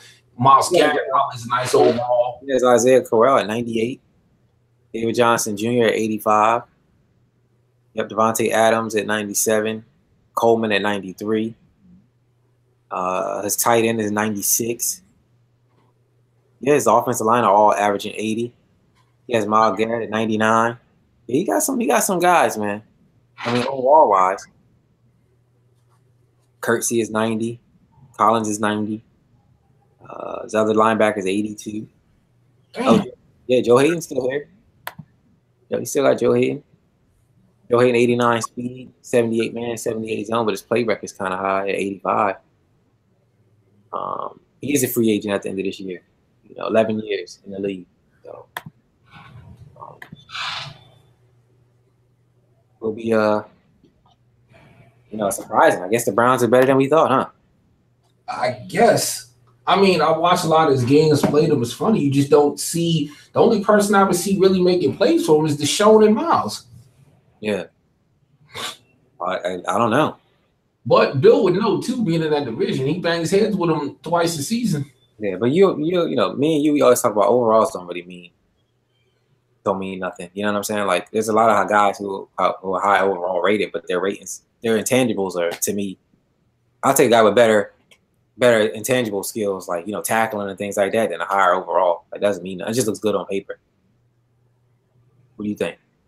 No, I agree with that 100% because that's why I have the impression or feel as if there's a lack of talent in Cleveland. Because I just don't see them guys playing to those ratings. Yeah. Christian Kirksey's a 90 overall. Would you say Isaiah Crowell is a high 90? Isaiah Crowell? 98. Isaiah Crowell. 98. I know. That's just 98. Yeah, 98. And he had which is interesting. He only had 770 yards. Yeah, but it was funny. I talked to him about that last night. He had a really good season with him last year. Yeah. And Rogue's son used to be in the league, who was the first Cleveland owner of this Madden, NJ. He had a dominant season with Crowell, which I think is what helped him get up to that 98. That first season of Madden this year, he had like ridiculous, like over 2K easy. So Isaiah Crowell. No. Who was who had him? Who was the owner? Remember that kid NJ who used to be Rogues, who used to be Buffalo? His son. Yep. But like you said, I don't see that translate onto the field. Nah, me neither. So I got some round robin here. It's just me and you, but you know what? We didn't do it last time because it was just us. But you know what? Question number 1. Most underrated owner in the USFL. Sorry about that. Let me fix this. Based on what? Skill, management? Okay.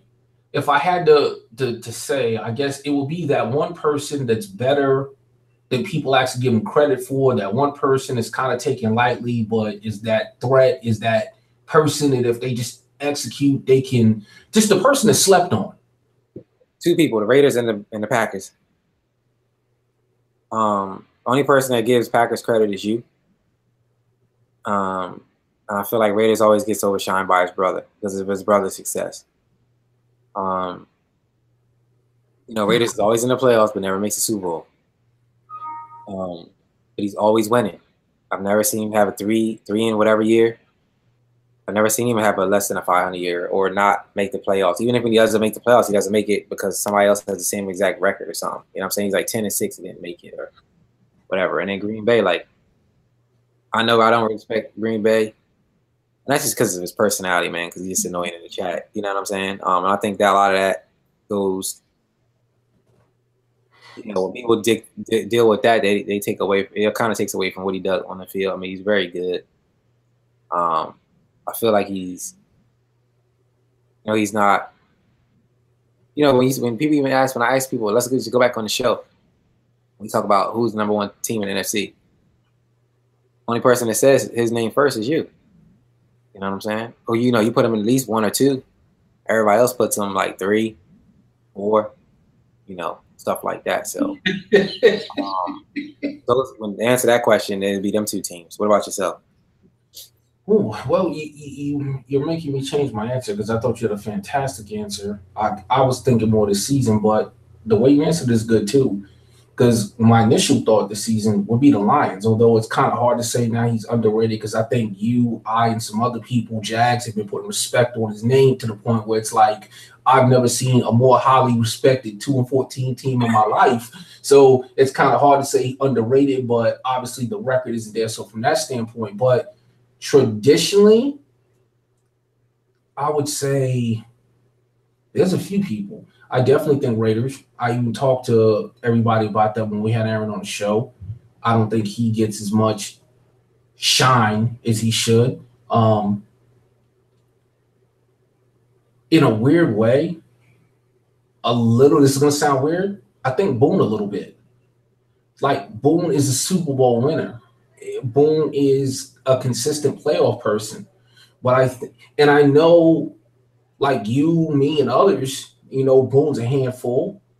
But I think because Boone is not super duper talkative in the chat about like his exploits or his team, and I think because he's traditionally in divisions where he's not really pushed, I don't know that Boone gets talked about in the same light that Cletus does or you. I would say me to a degree. There's a contingent of people in the league that would say, "Hey, yo, like Ty," and then there's other people, "Oh, I got Ty, I got that." So it's a weird dichotomy. But again, me and Aaron suffer from the same thing, the lack of consistency. So when that comes up in regards to me, I don't really feel a way about it because Bill Parcells said this, you are what your record says you are. I mean, 8-8. You're not horrible. You're not good. You're inconsistent. You'll win one, you'll lose one. Yeah, so that's how I would answer that. So most overpowered play in Madden. All right, real quick. Do you when you say Boone is in divisions where he's not pushed, this man he joined Seattle to play me twice in the same division, but I had already made the switch to the Falcons. Well, it's not Boone's fault. Yeah, I know that. I know that. But I just know that he tried. Champ. We just talked about Champ just staying dedicated. Niners is there now. He banged out with Niners. He looked forward to that challenge. He stepped up to it. But even going back to last Madden when he was the Ravens, I know he would like that challenge. But he wasn't the same guy though. He came on late last Madden. He came on late. What I'm saying, he switched his game around late. Like he became successful in winning late last Madden. Right, but that's what I'm saying. But okay, right, because I lost him in the Super Bowl last Madden. I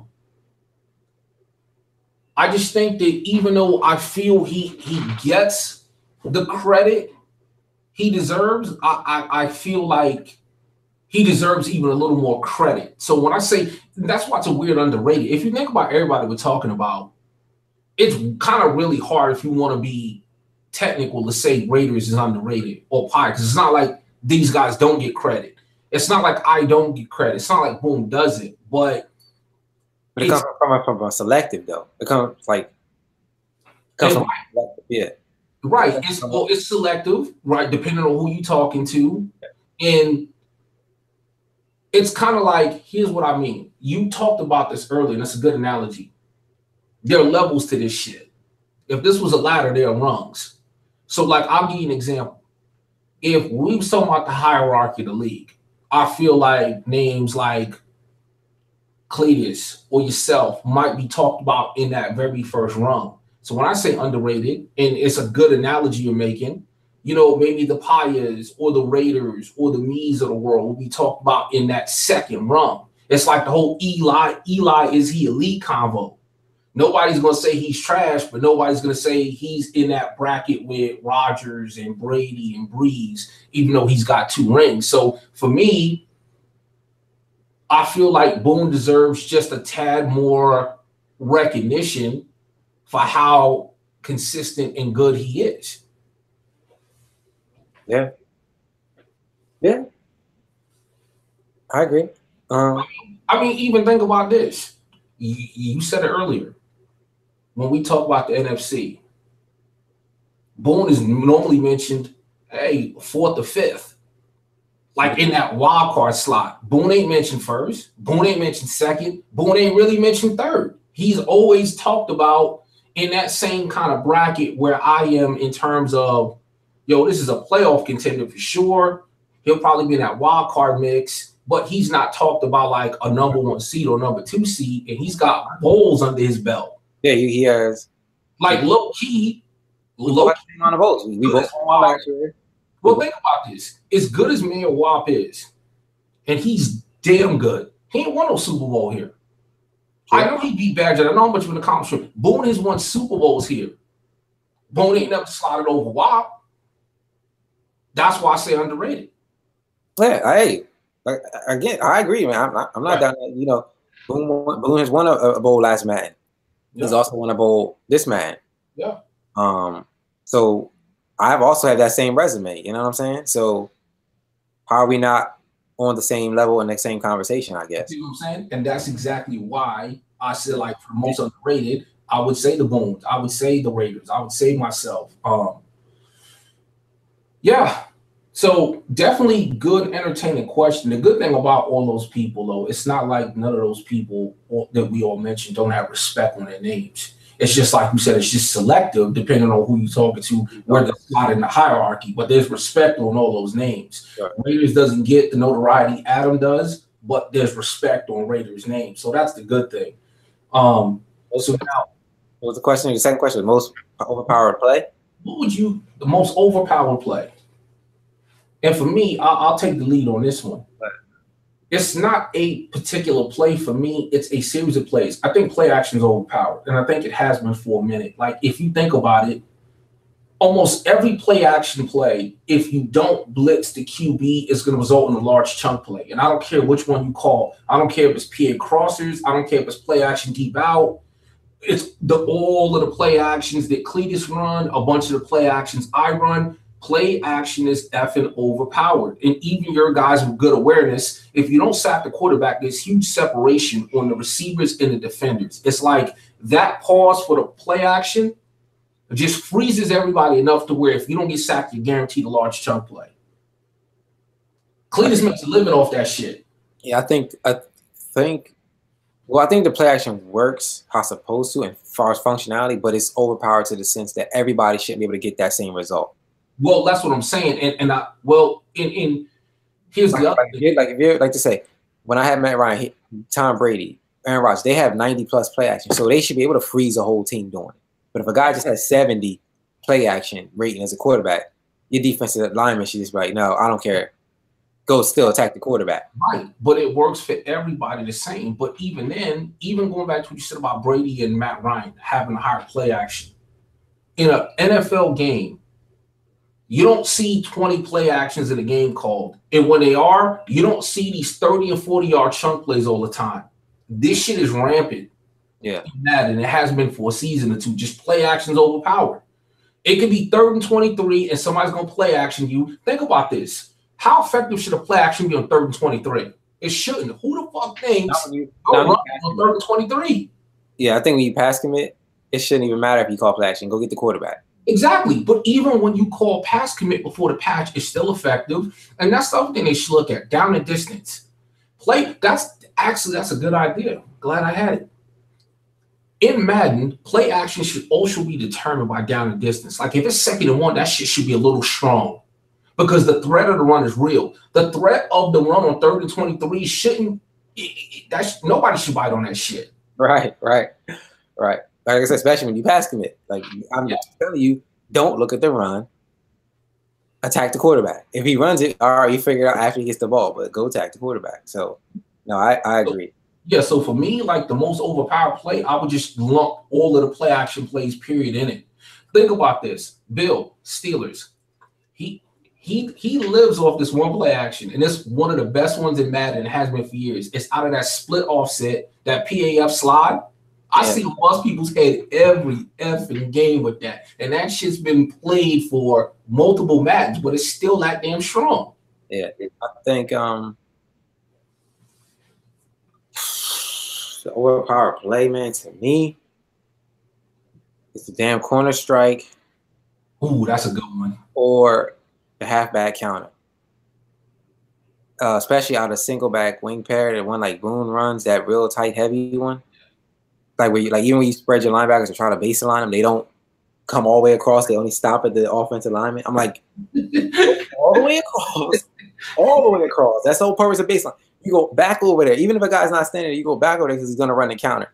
Yeah. Those two plays to me. That corner strike with them C routes, the C routes are just out of control this year for me. And that counter run, I mean, any halfback counter run in any formation can break a big one. You know what's funny? I didn't have this as an original question, but I'm going to actually ask this based off that question because you just said something that made me think. Okay, so what would you say is the most overpowered formation in the game? Go with, huh? Overpowered meaning it can't be stopped, or we just see it. I don't want to say it can't be stopped, right? Because any and everything can be stopped, but just some shit that it's increasingly hard to stop. It's very difficult. There are multiple plays in that formation that are a bitch. I think the one that I use on out of the gun gives people this fits. The stack flex, the one that you said you like where to play. Yeah, I think that gives people fits. I think on the single back, it would be deuce close. Yeah, that was a strong formation this year. Yeah, if not deuce close, the other one that's like that single back tight where you do the halfback pitch. You love that halfback pitch with the halfback wheel combo. Oh, you love me? Yeah, that's my shit right there. I love that shit. Yeah. I think that the Raiders and the Jets abused the hell out of the wide receiver quick run in that formation. Yeah, it's a fits, man. It's so many ones, man. When you motion I'm seeing a lot of people do the motion, the running back screens to inside zone type things. You know what I'm saying? Where you can like, where the running back kind of goes behind, and you can throw like the halfback screen to him, or you do the handoff. I see a lot of that now. So it's a bunch of them. Shit right there. That's some pious shit. Yeah. He's abused that. Raiders uses it a lot too. But yeah, I think those are the ones for me. So to answer your question, single back deuce close. I mean, you can live in that. I mean, I think people can really live in that formation, or the tight slots, like because with the halfback wheel, the pitch, the dive, the counter run out of that, the stretch. You know, that whole thing can be a problem too. You know what's funny? Along them lines, shit, my bad. I would probably say out of all the ones you said, see, for me, when I think of this, I think of this traditionally in Madden, and single back tight is good every year. I think the tight formations every single year, like, you know how 1 year you'll have that killer formation and then it ain't shit the next year? Yeah. Like, I look at the ones traditionally, like in the last 5 years, the split offsets are always money. Yeah. Single back tight slots is always money. Regular tight is always money. Like, that is such a difficult formation to fan with the two receivers on each side in tight. You might think you know the route combinations. It's hard to call a defense to stop all of those routes. I'll tell you another one that is traditionally a handful, even though I haven't really seen a lot of people run it in our league, but it just dominates every year in all of the professional Madden leagues, is the bunch, obviously. Yeah. But then again, they're able to do things with it that we don't, because really it's not that the formation is so overpowered. It is what the motions they all do and add to that shit. Yeah, that's the only reason why the motion heights. You know what I'm saying? The motion heights do so much. And then if you don't see the motion height, you see him scrambling out with the quarterback to the sideline. So we kind of cripple that in our league, which is, to me, I like it. So no, and I like it too, because you're right, because that would be a nightmare to defend. The only thing I think that makes that formation not as lethal is like some of the ones we mentioned is I've never liked any of the runs out of the bunches. It's normally that dumbass draw where the quarterback jumps up in the air like a jackass and then hands the ball off, and there's that long ass delay, and or there's them stupid ass inside zones that don't curve all the way in. They kind of go out and then bend in, and by the time you start bending in, you get tackled behind the line. But all of the formations we mentioned, what makes them, I think, so overpowering and lethal is the fact that there's a devastating run play in there to where it keeps you honest, to where you just can't sit back in coverage. Like, that's what some of the gun ones so good. Like, I run a shitload of gun doubles, and it's funny because now I see a lot of people running that too, and that's what I really love about that formation. The runs are good enough to keep people honest, and it's kind of spread at the same time, so you got to respect the pass, which opens up the run because it's a spread formation. Yeah, I run a gun bunch, offset bunch, where the guys on the opposite, the running backs on the opposite side. I know Boone loves it when I run that with the. He loves that spot and go. Boone loves I run a scheme out of that. You know, it all depends on what you come out of. But yeah, I think like you said, because we don't do a lot of that motion, or we're not allowed to do the motion hikes. I don't think you see a lot of that. You don't see a lot of gun bunch because if we were allowed to do motion hikes, I think you'll see a lot of that, especially the stuff that the pros are running. I think you'll see that in our league. Yeah. I know that play that Paya, I feel like, brought to this league this year was that halfback toss out of the Packers playbook. That gun toss. It's only in the Packers playbook where he hikes it and he has that funny toss animation real quick to the running back. You know what play I'm talking about? I know. Yeah. I know exactly. And it is devastating, and especially because he's always got them good speedy backs. Just like I always give Cletus credit for this, I think the play he brought that I seen everybody jump on is that wide receiver quick you mentioned earlier. I started seeing him doing that, and I just seen that shit explode. And it's lethal when you got really fast dudes on that handoff. For some reason, like, that dude gets such good momentum on that swing that by the time, like, your defense tries to shift to that side, if they're fast enough, they can hit a nice little hole. And that play was actually good last night. That play's actually been pretty good for the last couple, man. Yeah. And even the pass play with it, where the two tight ends go on the fade routes. Yeah, yep. Yeah, and, you know, if you don't chase that fade, the tight end's wide open, but then you got the receiver coming from the motion back across on like a drag. So yeah, that's a headache. That's definitely a headache. Now that's a good question. I mean, I guess it depends on who you play too. Right, and that's why I said, you know, I try to ask these fun little quick hitting questions. So, best moment of the season. It could be personally you. It could be something you've seen in the league. Like, okay, I'll take the lead on this one. The best moment of the season for me was seeing Cowboys beat WAP twice in both games, and it doesn't come from any divisional shit or some type of I just wanted to see him lose. It's about the Cowboys. It's not about anything negative with WAP. Cowboys is a guy that since last year you're kind of earmarked for good things. He's a guy that's quiet. He plays his games. He's taken a lot of L's. He's never talked about necessarily in a positive way, and he didn't have a good season again. But to see him take down one of the powerhouses in the league, not once, because that could have been considered a fluke, twice, to me, that was a highlight of the season. It showed exactly how good the league can be, that you can have the Cowboys, who's not talked about and not considered to be that good, take down WAP. So to me, that was like one of the better moments of the season. I mean, that damn sure was a shocker. They're trying to beat him twice. Yeah. That's damn sure. You know, I thought like, oh, he beat him once? Oh, okay. I was like, okay, something fluky must have happened. I was like, you sure? Like, they just played that. I asked somebody, you sure that's not the score you talking about the last time? They're like, nah, you just beat him again. I was like, what, a sim win? They're like, nah. I was like, for real, to the point where I remember talking to Boone about this one day, and I'm like, man, how the hell, like, I don't get it. But see, I told you this before. It's about the matchups, because I played WAP this season. He put his foot in my ass. Yeah.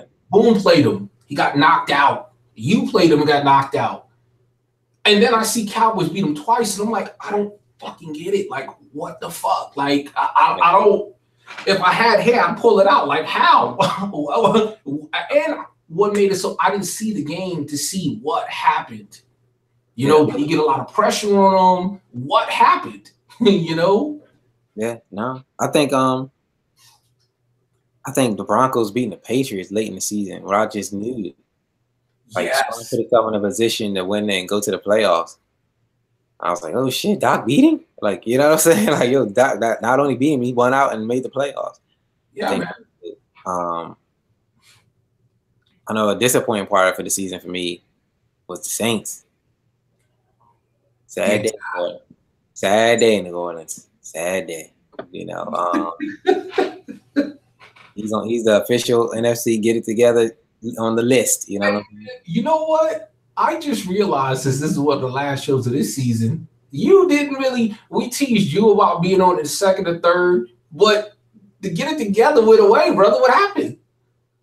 I mean, again, everybody was so it was so it's really until like the last quarter, what I call the season, the last 5 or 6 games, everybody was kind of like, you know what I'm saying? Like people was, it was going either way. You know what I'm saying? Like, the first 6 games you seen, Eagles 6-0, Panthers was doing good, Jets was great, Jags was great. A couple teams kind of stayed consistent towards middle season. You start saying, okay, this guy lost, this guy lost, this guy late in the season, like, oh shit, everybody's like a game and a half behind, 2 games behind. And then really you just kind of seeing the distance, you know what I'm saying? So it's hard to say, besides the obvious, the Dolphins get it together. The Bills still get it together. The Bucks, you know what I'm saying, still get it together. Yeah, that right there is, out of all of those, that's the one, because even when Bucks was like 3-13 last season, I felt that was a fluke, and he'll bounce back. Something happened this season. I don't know what it was, but he'll bounce back. But I mean, exception to the game where he beat you, which I know was a highlight for him, he had another dismal season, and I don't really. You play him, man. You play him. What is the difference? These last 2 seasons and the season prior where he was a playoff team, what's different? You're gonna know better than me by far. So we're year 4, right? So you figure the first year, everything's new. Everybody's figuring out Madden, their schemes, their plays, right? So year 1 he goes 10-6. You don't really get to play everybody in the league. You just play whoever they give you. By year 2, you get different teams, different moves.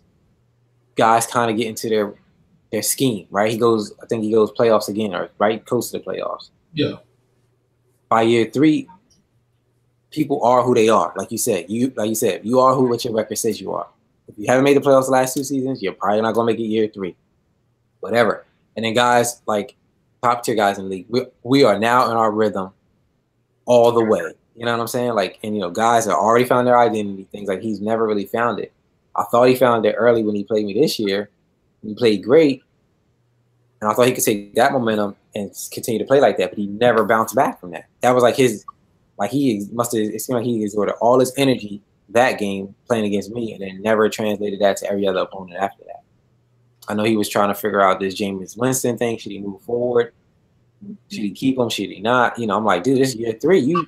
How you said with Manning earlier, like that decision has to be made no later than year 2. You know what I'm saying? Like you gotta kind of know if you want to win now or you want to rebuild and then move forward that way. So for him, he's still kind of figuring it out. Same thing with the Saints. Like you can't go, I'm gonna make the playoffs, do my thing, and then all of a sudden go 3 and whatever. Like, stop. If you don't have to don't reinvent the wheel if it's already been working. Like I would have never told Saints go get a new playbook. You just made the playoffs, right? Use the same playbook. You know what I'm saying? Just add better pieces to make other plays work better than that in that playbook. That's all. I agree. That's a damn good take. So, last question, and it's a 2-part question. Who would you say, and I'm not talking about owner, who would you say the most dangerous player in the league is on offense? And when I say that, I don't mean like a Paya or a Mayor Wop or you. I mean like an individual player, like a lot of people could very easily say Julio Jones because of what you've done with him, how he's dominated. Who would you say from the seasons you've looked at, or just based off this season, whichever you prefer, is the most dangerous player in the league? Right? That's a tough one. I think A-Rod is still dangerous. He's played a lot of years. I wish he would retire so we see if Green Bay can do whatever they do without him.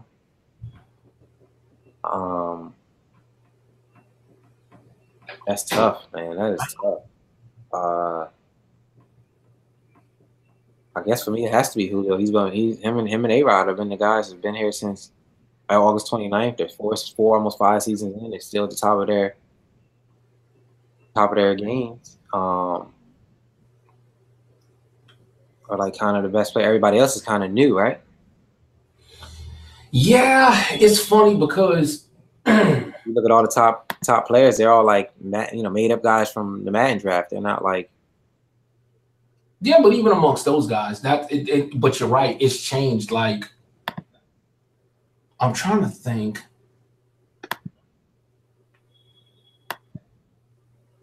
Yeah, like those guys are. The last like 2 seasons, you've made. I know the last 2 seasons you really made Andrew Luck a winner on that list. It's funny because I don't really like to call out or say anything about myself, but a thought that just occurred to my head is even though Darius Jackson didn't crack 1,000, I was browsing at the touchdown lists of all time, and when you look at the 4 seasons he's had cumulative in terms of touchdowns and impact and total yards, I gotta put him up there. Is he a real guy on the team, or he's like somebody you drafted? He's somebody I picked up at free agency. He was already on the game. Yeah, he was on the game. I picked him up at free agency. I don't even know if he exists in the real NFL, but low key, I have no idea. I should look that up. Curious, but I think Jets, if he just would have stuck to a consistent like running back, because he had every year he's always got a top running back. But now imagine if he had that one guy like 3 years in a row or 4 years in a row. But yeah, it's definitely a tough question, like a real tough question. I mean, because if Brady was still around, then I would say Brady too. But he just retired. Yeah. You know what I'm saying? I couldn't keep Matt Ryan. I couldn't keep him contractually because he was still have been there. That's what made me pick up Andrew Luck. So that's right.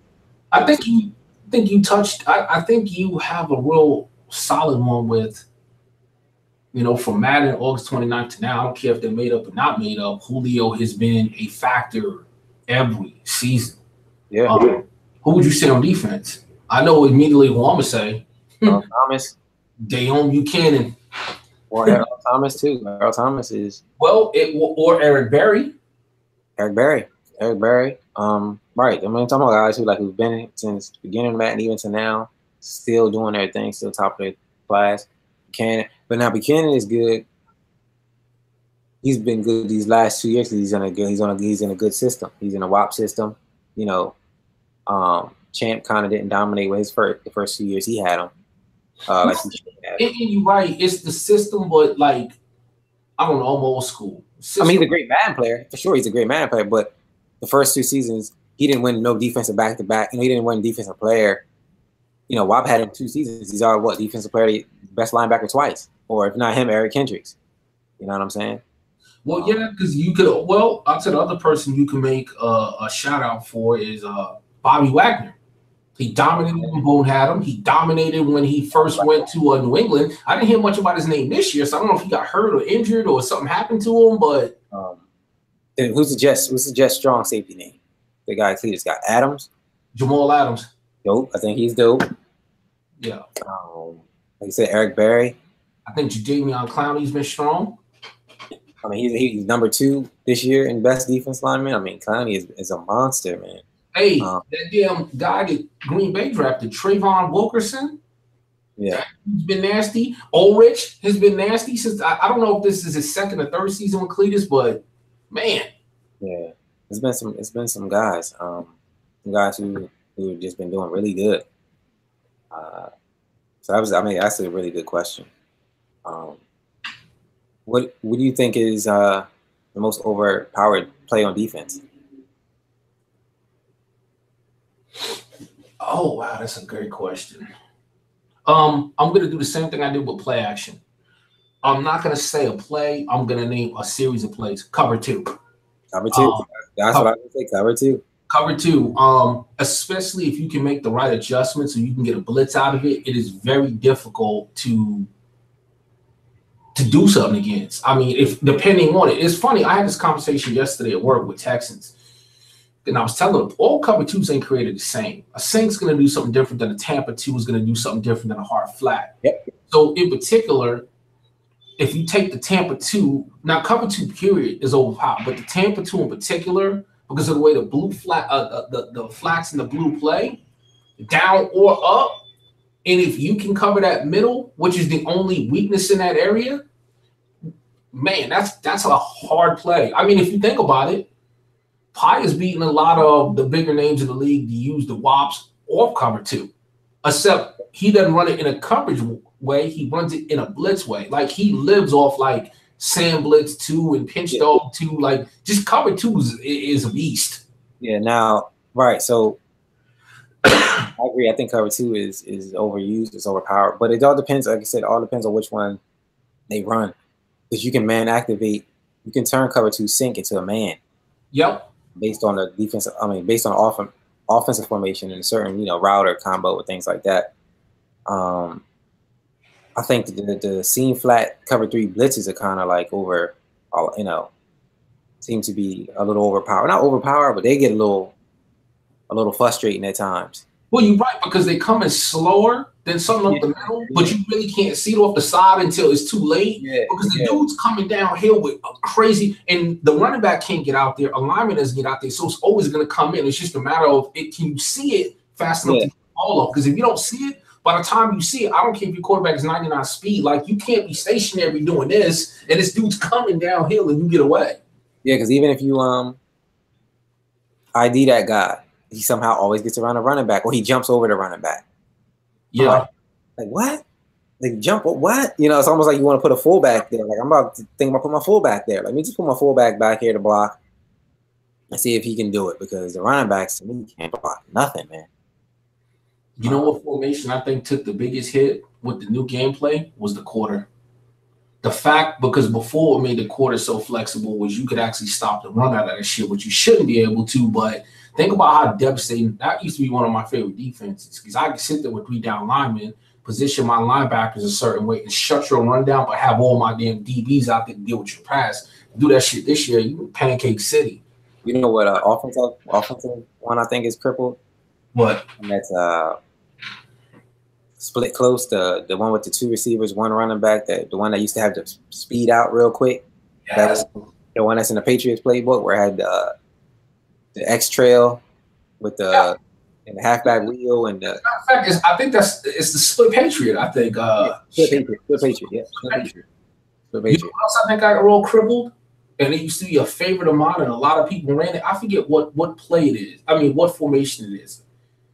I still see some people run it, but it's nowhere near the same.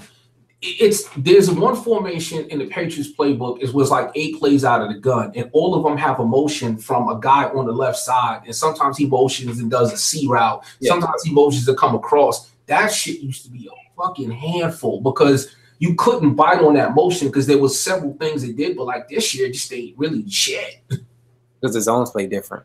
Yeah. Because the zones play different. I used to like that formation actually, yeah. And that's exclusive to their playbook too. So yeah. No, I agree. I think the near, what is it, the near? The running back, the single back near formation. Yeah. I think the only person who runs that is Green Bay, and he runs the halfback inside of the he only runs the ball. That's who runs up the middle. Outside of that formation is pretty much a bust. Last question for you. And I didn't have this now, but you just made me think of something. Who would you say runs the most unique offense in the league? Because everybody runs a lot of similar shit, but like, who's the one person that you would say they always they might run some shit some other people run, but they put their own twist on it, or they just run some shit you don't see that often. Like, who do you think is that person?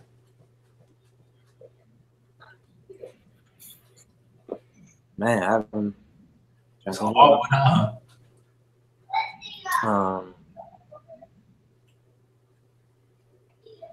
think Watt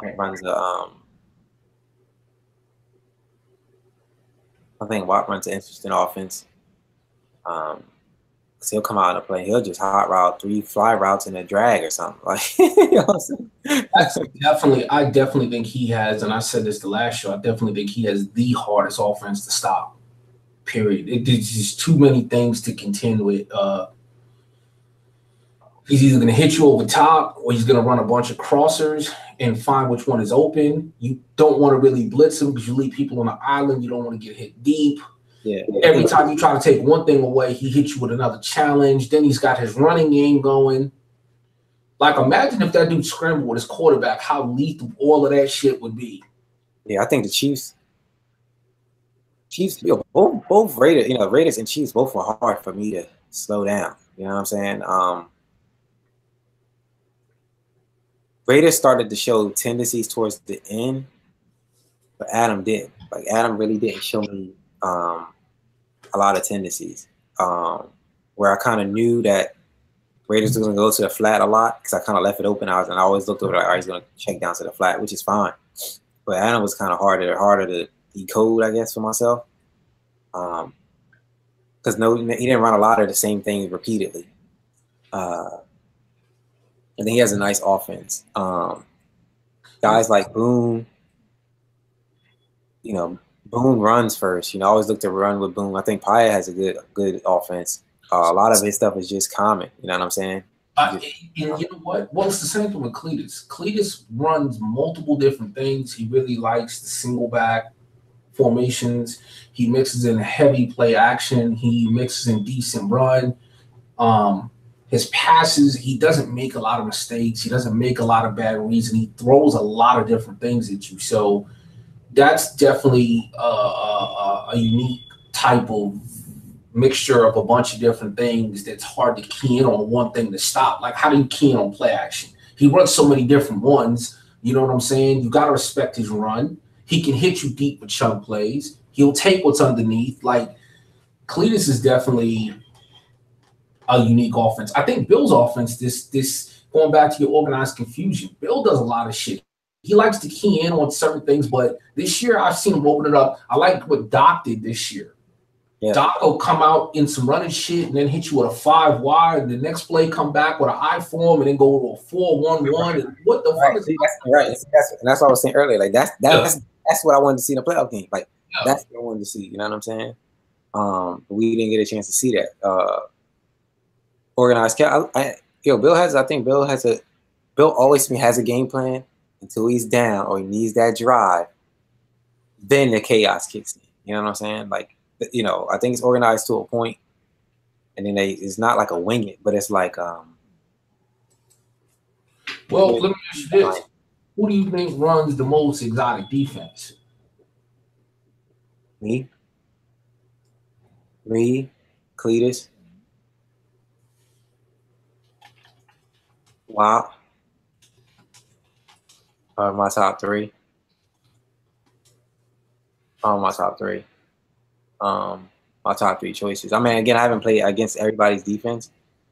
But I know for sure myself. Well, okay. Well. And what's all the games I watch, like he'll come out, he'll pick the same play on the play call screen, but he'll do 5 or 6 different audibles.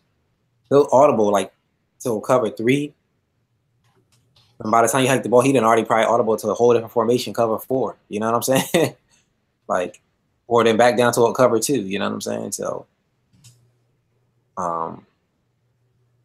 those, I think those are a little tough for people to kind of figure out. Because you see, I mean, you can see by how many turnovers we generate. You know what I'm saying? You know what?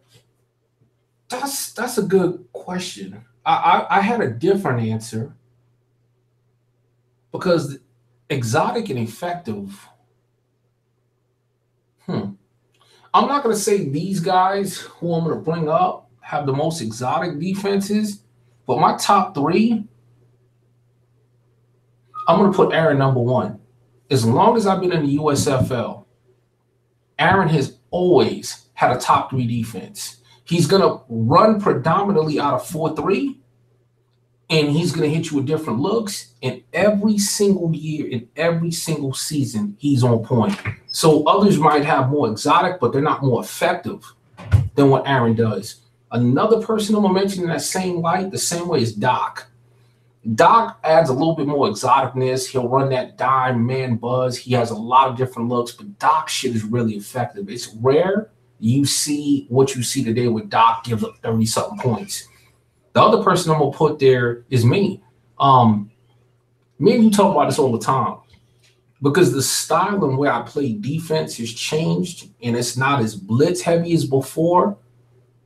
I think it's always lost on people that I'm always a top 5 defense all the time. And me and Doc and Aaron It may not be as flashy or exotic, but the results are there. I don't know what I finished this season. I don't think I was top 5 this season. Probably top 10. Are you looking at that right now? Yeah, I'm looking right. Yeah, I'm about to look right now. Yep. Yeah. But every single season for multiple seasons in Madden, you can count on me, Aaron, and Doc. Yeah, top 5 defenses was Jets, Raiders, Giants, Chiefs, Jacksonville. Right. That's by yeah. And that's right. But see, and that kind of goes back to my point. That's every season. I just might not get the notoriety for it. Aaron might not get the notoriety. Doc might not. But we're there every single season of every single Madden. Yeah. Jets, myself, Raiders, Giants, Jacksonville shut down the pass. Redskins, Jets, Raiders, Green Bay, and Chiefs shut down the run. It was really hard to run on the Raiders. It's hard to do anything on the Raiders. He has I passed on him. I passed a lot on him. Yeah. Andrew Luck had 400 yards. Passing wasn't the issue. It was the running. I could not run to either side. You know what I'm saying? Yeah. Like, it's so hard to run on him. You know, it's actually some really good defenses, man. When you said exotic, I'm thinking about guys who make adjustments. No, and that's why I said you actually answered the question. That's why I said you actually answered the question correctly. Because you're right, exotic and effective are two different things. But even the folks that run exotic blitzes were really effective because you're right. It is very difficult to diagnose what WAP's doing on defense. And you're right. You called it. It's what creates all those turnovers. Yeah. Somebody who I don't think gets a lot of credit defensively is Cletus. You mentioned him being up there. Like, Cletus is more known for offense, and we get caught up in him beating people by 70 points and shit like that. But Cletus plays a really good defense, and there's not a lot to take advantage of. Like, Cletus is good at stopping the run. You're not going to beat up Cletus in the air either. Like you're going to have to scrap for everything you get. It's just he's more known as being an offensive guy, but defensively, I think Cletus is real sound. Yeah, you know, like I said, I watched him. You know what I'm saying? Like, I like how I think he also has he has a defensive line, man, to go with it. You know what? 2 other people I'm gonna shout out real quick. You know what? I just got something from Jags. You know what, Jags? You know what? I'm definitely putting him on that list. Going back to when Jags was in the NFC, Jags, and it's funny. I was going to mention Boone. They don't get, I feel, the notoriety from the defensive side of the ball either. But if you look at it, the reason they're so good and consistent is they're not going to put up a ton of points, but you're not going to score a bunch of points either. And then when you couple their great defenses with a punishing ground game, you know, it's how you win. The other person I was going to put in is Bill. Bill might be inconsistent, but consistently now for a few years in USFL, I feel the Steelers have always had a decent defense. Sometimes he'll get blown out, but he runs a pretty consistently good defense too. Yeah, I think I don't take anything away from the Jags or Boone. I think Jacksonville, you know, he's really accepted that and lives by that no-fly zone rule. I think he has the players to back that up. Boone has learned. Boone and Jacksonville, I'm going to give him credit because the way he won that one game where he took that wide receiver screen to the house was amazing to me. I was so happy. I was impressed by that. I even sent a message to him that I think it was the Colts game. I thought Colts was going to come back. And he threw that play-action wide receiver screen, and Jacksonville jumped that shit and took it to the house. I was like, damn. You know what I'm saying? You know, and Boone does that as well. I think they really grasped the concept of usering. I'm really happy to see how they're definitely impressive and moving usering. I think the Panthers has a good D. He doesn't get a lot of credit. You know, with me, I can pass on him a lot, but I can't really run on him, or I can run on him, but I can't really pass on him. He's always funny with our game. I think he has a very good D. Doc for sure stays with a good D. No, that's a good point, and I'm glad you brought that up about Ronnie because yeah, Ronnie does play consistently good defense. Yeah, I think it's some solid defenses. I think it's some solid defenses. It's just for us, it's always the same thing: the consistency. It's the consistency. I know Doc has sent me a message not so long ago and said I don't get enough credit for my defense. I think that's because this year I've been getting about a lot of yards on the run. For some odd reason, we just cannot stop the run. You know what it is? If I had to, because you do play good defense. If you think about it, it's rare I can recall an instance where you've given up lots of points and yards. I think what I said about me somewhat kind of applies to you. Your defense isn't flashy, right? You don't get a ton of picks. You don't get a ton of sacks. It's more of a bend but don't break. But if you look at the overall effectiveness of it, the name of the game is for you to keep people out the end zone, and that's what you do. But because I think it doesn't look flashy, I think maybe that, and plus you're known as more of an offensive guy. But all of that being said, that still shouldn't take away from the effectiveness of your defense because it does what it's supposed to do, and that's keep people the hell out of the end zone. Yeah, because we were ranked 9th in the overall, and we had 40 interceptions. Like we caused 40 interceptions. See, and it's funny because when you hear that number, that's boggling. But when you actually see it, it doesn't look like that. It's like what we said about Cleveland. It doesn't look like that, but in a sneaky way, it is that. Yeah. I guess just when I think of Gates, for me personally, I think of the offense. I think of the points. I think of the yards. I think of the chunk plays. I think you could do that with every single guy in this league. If I told you a name of an owner, something's immediately going to come to your mind. If I said, hey, what's Joe Smith? Hey, he's defense, he's this, he's this, he's this. For me, if somebody said Gates, explosive offense, big chunk plays, real smart. Well, let's do that. I'm gonna give you the division winners, right? And you tell me. Give me that. So Jets, what is it? Hit me with it. You hear Jets? What do you hear? You hear Cleveland. The first thing that jumps out at me for Jets, play action. Solid D, super smart, maybe the smartest player in the USFL in terms of a guy that's not going to shoot himself in the foot. And balance. Oakland. Run heavy first, consistently maybe the best defense in the USFL season over season. One of the better players in the league, but can be inconsistent. Steelers. Gage, you said it. I'm gonna organized confusion. That's it. This shit is stuck, man. It's chaos. Jacksonville.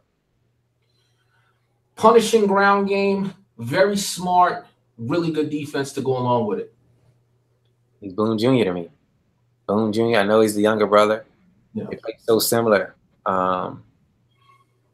I know he tries to break away from that, but it seems the more that he tries to break away, the more he plays like his brother. I mean, they marry each other. So, Steelers, organized chaos. I think you hit Raiders. Raiders on head. I think he's a great player. He just gets overshined by the success of his brother. Cletus to me is the best team when it comes, one of the best teams, if not the best team on paper. He's like the Yankees of this league. Yeah. We got the Redskins. We got Watt. Oh my goodness. Oh, you know what? First things that come to mind is what I'm doing. Best user in the league, devastating user, explosive offense, very difficult to stop. Okay. Yeah. Seattle. You know what? Same thing I said. And this is where you said the mirror. You know what? Consistently top-notch defense. Very patient, methodical, ground and pound, not going to make a bunch of mistakes to hurt himself. Really good user. Green Bay. Explosive offense, big chunk pace, speed all over the field, blitz heavy. If focused and in the zone, one of the better players in the league if his head is in the game and he's not on some other shit. And then we got myself. Well, you already gave my answer. Explosive offense, big chunk plays, super cerebral, consistent bend but don't break defense, hard to beat because you play very smart. Yeah, for me with the Redskins, with Watt, man, when he wants to play, man, he can play. High risk, high reward on offense, on defense. I mean, his user is tremendously grown. I say always tell people stay away from it. He's gonna come to play. When he wants to play, he can really play, and it shows.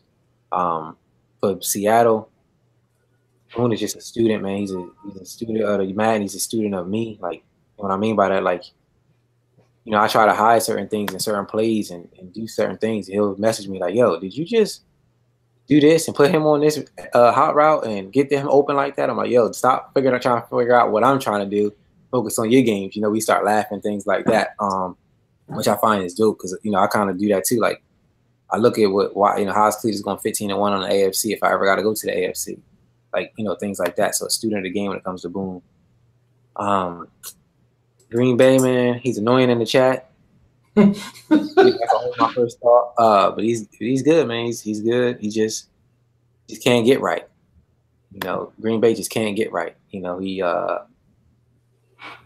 gets all the way to where he gets to, and he just folds every time. He just chokes. I don't know what it is. I don't know if it's the pressure or, when I heard that he lost Super Bowl, and everybody said he was up. I just couldn't believe it. You know what I'm saying? Like, I couldn't believe it. He's like the Matt Ryan to me. Like, you got everything on paper to win and all the tools, but you just don't win it.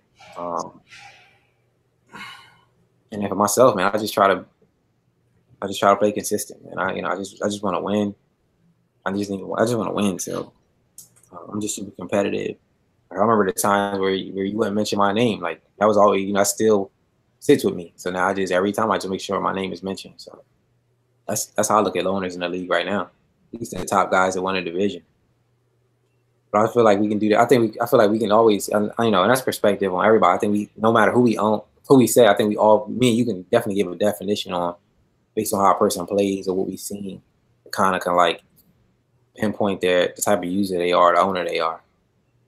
So yeah, because like you said, all of us have played each other for quite a while now, for multiple seasons, multiple Madden. So you definitely at a certain point get a feel for what somebody wants to do. Of course, you're going to add some wrinkles here and there, but you are who you are to a certain degree. Like, if you think about it, it's going all the way back to the NBL.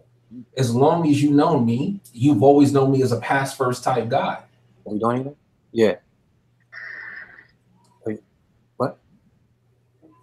Oh, no. Sorry. Yeah, so my formations might change or what I want to do, but ultimately, if Gates is playing tight, you're thinking, yo, you pass first. Yeah, he got Jackson. He's been using him. He's been running with him. But at the end of the day, Ty is a pass first guy. So that's what I'm building around to stop. Yeah, I think it's funny because we're starting to get a mix of players. Like, and I've learned this, I learned this losing to the Bucks this year. Like, just because I beat him 1,000 times, 999 times, he's always looking for that one. Cowboys got me. Yeah. Got Bob. Yeah. Think about this. Hey, I think he only won one game outside the NFC East. He won 4 games. He beat Wop twice and me once, and he went 1-13 against the entire USFL. Yeah, I think that's my biggest lesson learned this year. Like, it doesn't matter what I do, what my record is, what accomplishments I made. They don't give a shit. People gonna come try to beat you. They just want that recognition of saying, "Y'all beat you." You know what I'm saying? So it's like I can never take, or I feel like any owner can never take a game off. Don't ever take a game off. You know what I'm saying? Like, losing to the Bucks, I heard about it. You know what I'm saying? He kept messaging me. That was like his Super Bowl. Cowboys, he didn't really boast or brag, but we kind of felt like that was his Super Bowl. Anytime the Bills win, we're like, who'd he beat? You know what I'm saying? You know what I'm saying? Like, that, that's like his thing. So, I mean, even when the guys are down, like playing the Detroit Lions, he was 0-7. He didn't play like he was 0-7. I thought it was super impressive. Because I know if I was down 0-7, I'm putting backup into the end. I'm getting the XP. I'm trying new things. But he didn't do that. He's like, damn that. I'm gonna try to beat Gates, and he really tried to win. So I just think overall the league is dope. competitiveness in this league. To be even 4 years, almost 5 seasons in, it's pretty cool, and people still playing at a high level. So it'd be interesting, man. It'd be very interesting. I would love. I can't wait to see how these playoffs turn out. Will it be a new champion? Will it be a repeat? Will it be things like that? I would like to really see next season some new guys get into the playoffs, if possible. Like I want to see you get back in there one more good time. This is going to be like the last hurrah where we have all the owners go at it. That's exactly why I want everybody to. I want one more season because to me, I was talking about this with my girl yesterday. There are diehards in the league, like Cletus and Bill. They're going to play until June. But if there's 4 people left in the league at that time and I'm one of the 4 and I win the Super Bowl, I'm not going to feel fulfilled because, I feel like the majority of the people in the league that make the league what it is, they ain't playing. Cletus is still a great. Bill is a great. But if there's only 3 or 4 of us playing, my satisfaction level for winning isn't the same. Yeah. But if I win now with all of us here, man, I'm good. Yeah. Yeah, like you said, as long as the core is around, then you feel good about it. Right. I mean, if and it was funny because she wasn't understanding. She's like, "Oh, win is a win." I said, "Man, if you run a marathon and there's 5,000 people in it and you place second, you feel accomplished. If you run a race with 3 other people and you finish second, what does that mean?" Yeah, you had to finish either first, second, or third. You know what I'm saying, man? Should you walk away with a sense of accomplishment? Yeah, no, I get it. Yeah. I'm thinking about quiet as kept, man. I'm working a deal on the back end. I'm thinking about going to the AFC, man, for this last year. See how they play over there. What do you think about that? What do you think about that? Well, I know, but I'm not going to speak on it. But I know of a potential super duper blockbuster in the works of a powerhouse in the AFC swapping out with a powerhouse in the NFC that I think is going to create some real interesting dynamics on both sides of the border if it happens. I'm just not going to mention it because, one, I don't want to steal their shine. I want them to announce it. But if that happens, it's going to be real interesting in both divisions. I mean, both conferences. Yeah, man, it's been brought to me. You know what I'm saying? I'm like looking at it and I'm thinking about it. I just feel like, this year, you know what I'm saying? I just feel like next season, like Julio's going, I got super cap space. I got these young, great receivers. I got the linebackers I want. I got damn near every gold badge you could think of in practice. All the guys are built up. It's like, damn, do I give somebody the keys to that vehicle and then take over, you know what I'm saying? Take over this other one? That's the question, because then that team's not really built for how I play. And if this is the last hurrah, it's like, man, I don't want to, I still want to be competitive. So I'm kind of debating that. But overall, if I decide to make that, man, you looking forward to see me in the AFC? I've been talking trash. Well, I know for me, if I went to the AFC, there's only 2 places I want to go. And I do think about this. Like the day and time ever came to us, I'm just not going to play Madden on this level no more competitively, and I'm just going to retire, whatever it is. One, I want to go back to the AFC West, first and foremost. That was my favorite time in there. Me, the Boars, and when cool was San Diego. But even just knowing the Boars are still there, because every single time I play them, I know what type of game it is. The other division I want to go to is the AFC East because I want to be in division with Cletus. I would enjoy it. We talk a lot outside the game. We think a lot, Madden. I would enjoy the challenge of playing Cletus twice a season. And now you add Strong to that mix. Like for me, honestly, when Candy was there and Strong and Cletus, I wished I was in that division. Like, I like that type of stuff. I'm used to that. I've always, in every league I've ever been in, even this league, I've always had them internal threats from in the division. And I just enjoy that. Yeah. I mean, I'm debating it, man. I'm really debating it. Just this last season, again, I'm thinking about it. Seeing how I do on the AFC side. Me and him talked. He said, yo, you come over here, you just can't bring that offense over here. Like, that's not going to work over here. I told him, somebody done told you wrong. You know what I'm saying? I'm bringing it. You know what I'm saying? Like I'm bringing Yeah, it. but like I said though, I really I'm gonna have my eye on that potential blockbuster I talked about with a powerhouse from the AFC coming over to the NFC and the NFC powerhouse going to the AFC. Because I've talked about it with these individuals and I know they're all keen on it, and I'm just curious to see if that's gonna happen. Yeah. So I mean, really, the ball's in my court, man.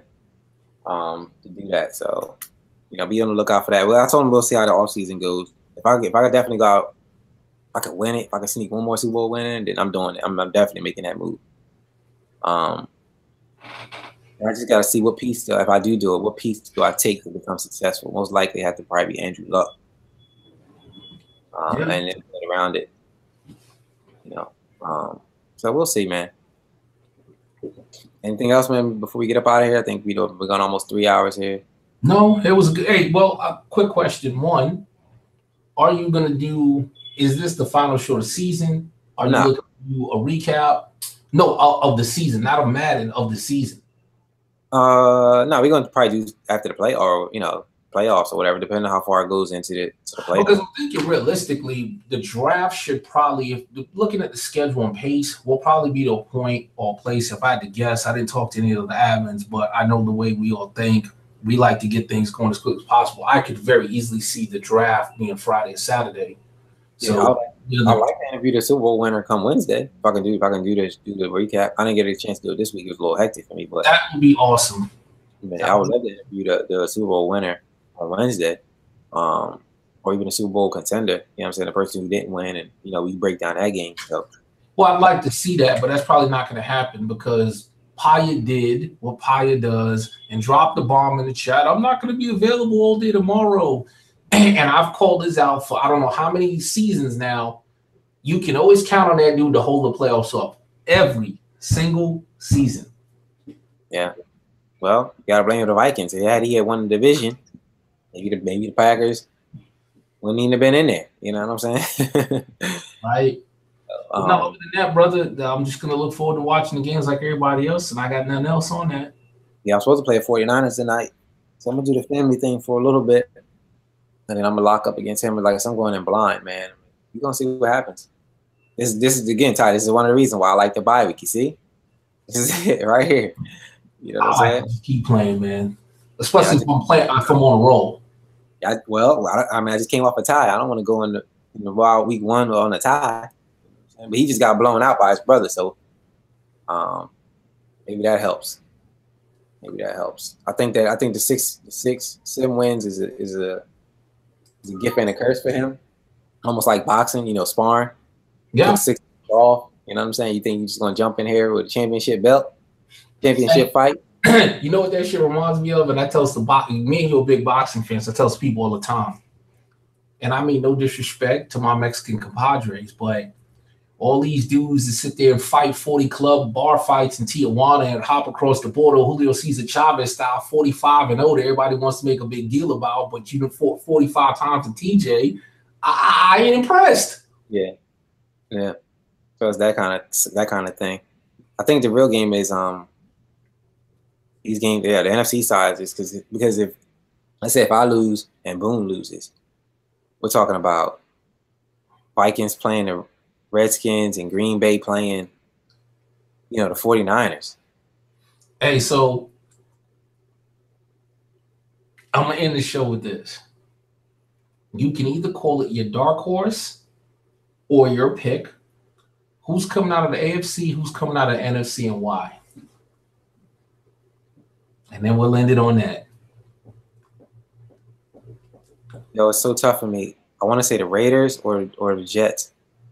I was really impressed by the Raiders, man. Like I was really impressed by that. Like it was so simple, so effective. Like that slow, methodical drive it takes a toll on you. You know what I'm saying? Mm-hmm. Especially when a guy like myself, Cletus, Jacksonville, maybe not Jacksonville, but myself and Cletus, we are big chunk guys. You know what I'm saying? Like we can get a ball 2-3 plays for a touchdown. Like, for example, he was up 3 seconds, one bomb, pass interference, kick the field goal, overtime. Like, you know what I'm saying? Like that's craziness. You know, but when you play a guy who's like, yo, I'll run 4 yards left, 4 yards right, play action, 5 yard out route, and then just repeat that cycle for 4 quarters. That can take a toll on you, especially when you're used to going fast pace. I think that's a big plus for him. But the only person I see beating Cletus is Cletus, man. 15-1. He's in top 5 in every stat. Won every damn near AFC award. I gotta go Cletus AFC. Up second is Raiders. NFC. Green Bay always finds a way to win, whether it be matchups or things like that. It's tough in NFC, bro. I ain't gonna hold you. I mean, it could be. I don't see 49ers or the Vikings, but it's the other four. It's a coin toss for the other four. It's a coin toss for the other four. Yeah, that's. I gotta go. I'm going. If I have to pick, and I gotta pick either Boone or myself because we're the only two that won a Super Bowl out of NFC. So statistically, I would go with us because we had a proven winning records. That's it. But it can go either way. But if I have to pick and I would put my money on it, I'm putting half of my money on myself, half of it on Boone because we've done the damn thing. Yeah, man, that's tough. I think this is the best playoffs we had on 4 seasons. Yeah. Yeah, I do think that it's gonna be a dogfight. Yeah. I don't see even me and Boone. We can't take Vikings and San Fran lightly. We mess around and lose. Yeah, because San Fran's good, man. Like he didn't play a lot of games, but he's good. Yeah, you know. If we go in there thinking anything less than that, we'll lose. My Cinderella pick for the AFC was going to be Doc. Now I got to go with Organized Chaos. Organized Chaos is my Cinderella pick for the AFC. If 49ers beats me, then he's my Cinderella pick. I don't think the Vikings has enough with Teddy B to beat everybody. I don't think Teddy B can play perfect that many games. Yeah. That's my breakdown of the playoffs. Interesting, man. We'll see if it holds up. Yeah. All right. Enjoy doing the show, brother. Yeah, man. Appreciate you guys for rocking out with us this long, man. Definitely shoot a like, subscribe, or whatever they say on YouTube, whatever that shit is. You know what I'm saying? That's slogans. You know what I mean? Hit the like button, just subscribe. Right? We just raw Instagram, no. Right, we just raw and authentic. You know what I'm saying? Own his box. You know what I'm saying? Just type that into YouTube, you can find it. But I do appreciate everybody rocking out this long with us, being in the league this long. Let's try to get one more really good season. It's been a hell of a season. Looking forward to doing it again, man. Whoever wins the Super Bowl, hit me up. Or whoever loses, or any playoff team. Let's talk about it after the playoffs unfold and unravel, and go from there, man. Appreciate everybody tuning in. Ty, any closing remarks? None, man. The pleasure as always. Yeah, man. Appreciate you risking the job. You know what I'm saying? Hopefully nobody from the job other than the Texans don't say nothing. We'd be good. Nah, I'm good, man. Yeah, that's pretty much it, man. Other than that, man, Raiders change Jeremy Hill's number, man. I don't care what you're talking about. Take Marcus Allen's number off of him. And that's pretty much it. What would you talk about? What would you talk about? But come next playoff game, he better not have on number 32. That's about it. Maybe that's helping him win. Shit, keep it. You know what I'm saying? Right. That's the difference. Keep it. But other than that, man, that's it, man. Appreciate everybody tuning in. Another USFL Owners Box, man. Mark Gates, Ty. Signing up. Peace.